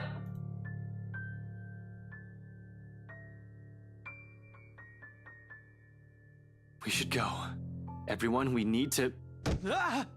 Oh no. Yup.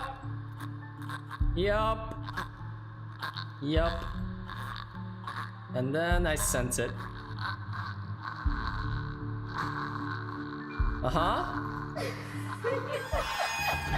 Why are you under there, girl? Huh? Why you gotta be under there? You're just... wait, is it underneath the wardrobe?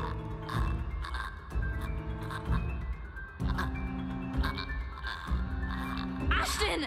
Snap out of it! Everyone out! Get out! Get out of here!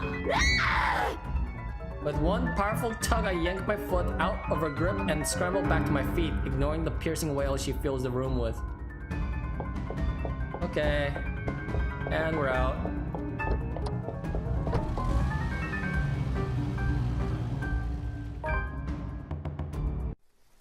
The next day...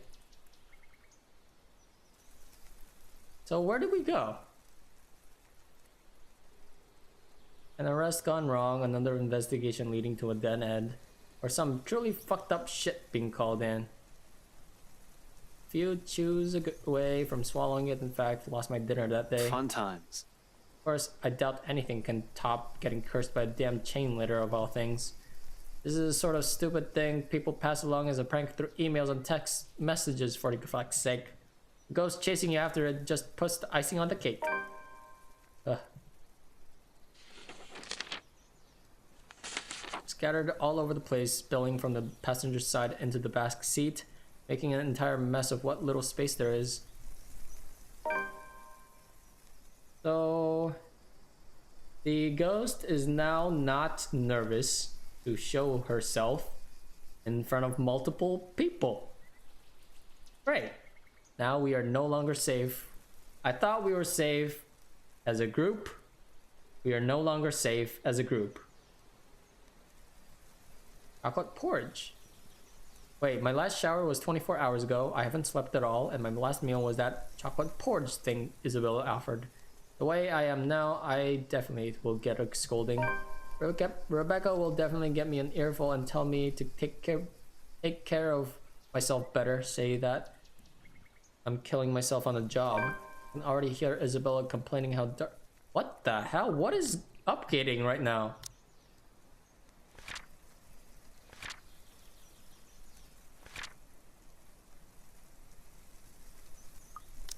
Okay. I can rest easy when this is all over.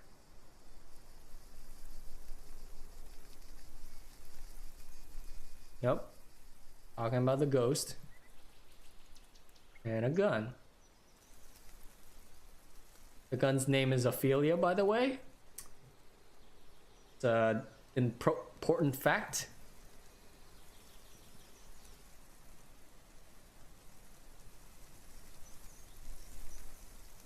I wonder if a taser works on a ghost.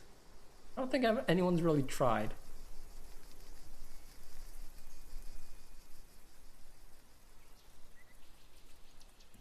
He feels better with a gun, even though it might not do anything against the ghost.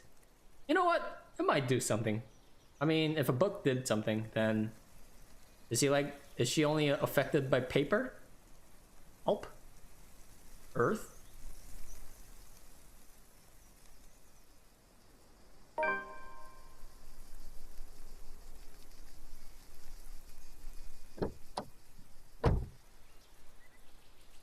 A storm might be due this evening, give or take.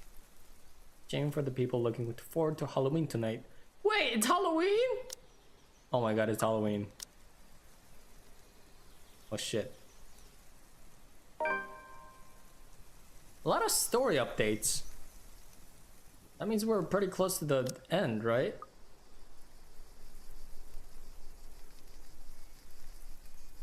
Sure enough, when I glance up, I find them. Zach, Rebecca, Isabella, just as they entered the park grounds, bags full of convenient store food in hand.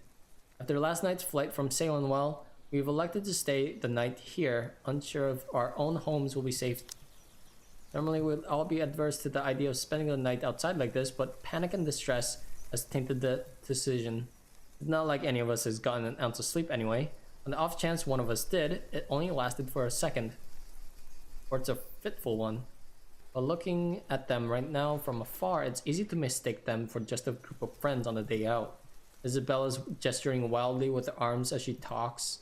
Something funny or amusing probably, because it's soon followed by Zach's booming laughter and Rebecca giggles. Their voices fill the atmosphere with light air, temporarily easing off the disheartening mood. It's easy to pretend we're not knee-deep in a life or death situation the way they're acting now. If anything, it's only their appearance that betrays that mask. Slightly disheveled, bags under their eyes, an exhausted curve in their shoulders, and dragging footsteps. But the closer they get, the more obvious these signs are to the naked eye. Zach tosses an energy drink my way the moment the distance allows it. Isabella hands me the other bag she's holding before seating herself on the edge of the fountain. Ooh, that looks pretty good.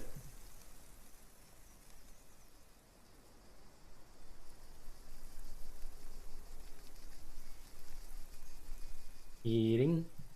Nom nom nom.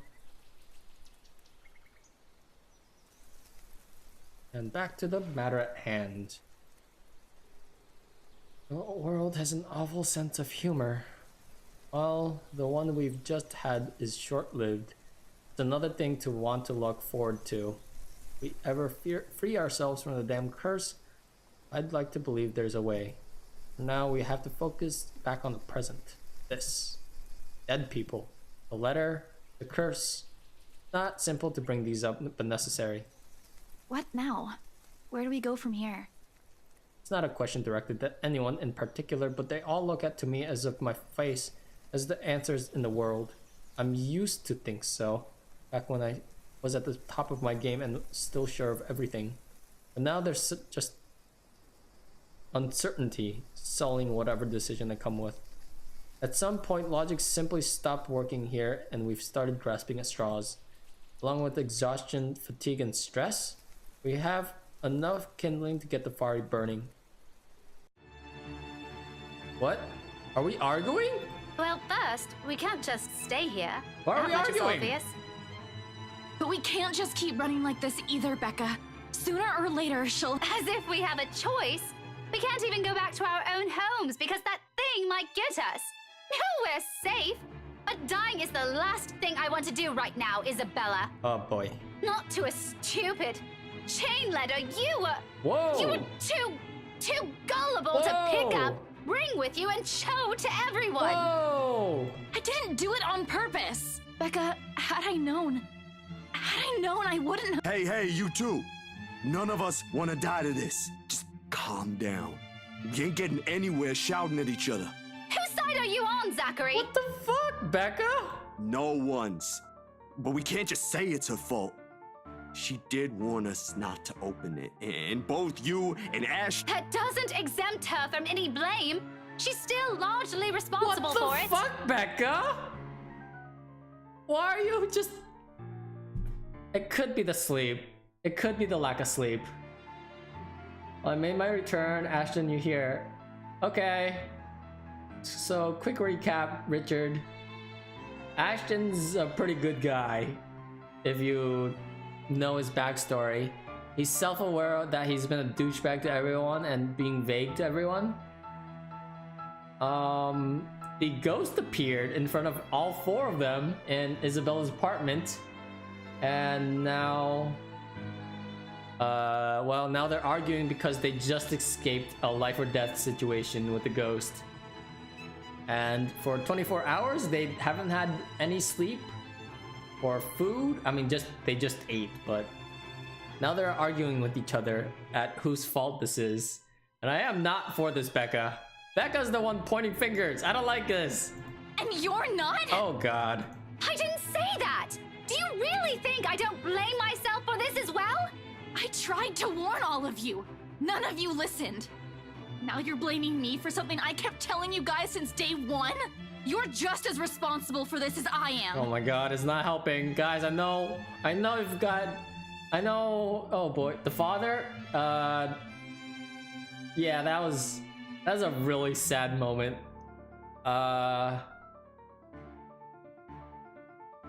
He's spoiler warning for anyone tuning in right now. He's dead. He died on the 28th or something like that? Yeah, around the 28th or the 29th. And yeah, she just broke it to Ashton. It's a really sad moment. I was crying, okay? I'll admit it. Tears were coming down. So now you're throwing it back at us? We wouldn't even be having this problem if you're... Well, you two cut it out! Damn. This ain't the place for I don't know, petty squabbles! If you don't want to get caught in it, then stay out of this, Zachary. What is the point of this, Becca? Oh no, Zach. Don't stop her. Let her say it. I'm sure she has plenty more to say. Oh my God. If I didn't know any better, she's already. Already what? What? You want me to say it? Out loud? That I find you in this whole thing? What? All right, that's enough! Oh shit! Everyone, shut up! Oh shit! They all faltered to silence at my words, and an awkward, stifling mood descends upon us. I do not mean to shout, to snap at them, to add to the kindling. Not in a moment when anytime, anywhere she might get to one of us. We're all in the same boat, yet here we are playing the blame game. Little by little, we're falling apart, caving into the pressure, the bleak situation we're trapped in. That ghost mean for this to happen? To divide us so that she could pick us off one by one right after? Who knows? Anything's possible now if her kind can exist. With the fire burning between us, rising as high as it does now, I'm afraid, deathly afraid, that the possibility might come sooner than I can figure all of this out. Fuck, I still can't think straight. I can't even believe the next words coming out of my mouth. That out of everyone, I have to be the one saying these to them. Okay, what does he say? If we all want to get out of this mess in one piece, We're gonna have to cool our heads first. Is that what he says?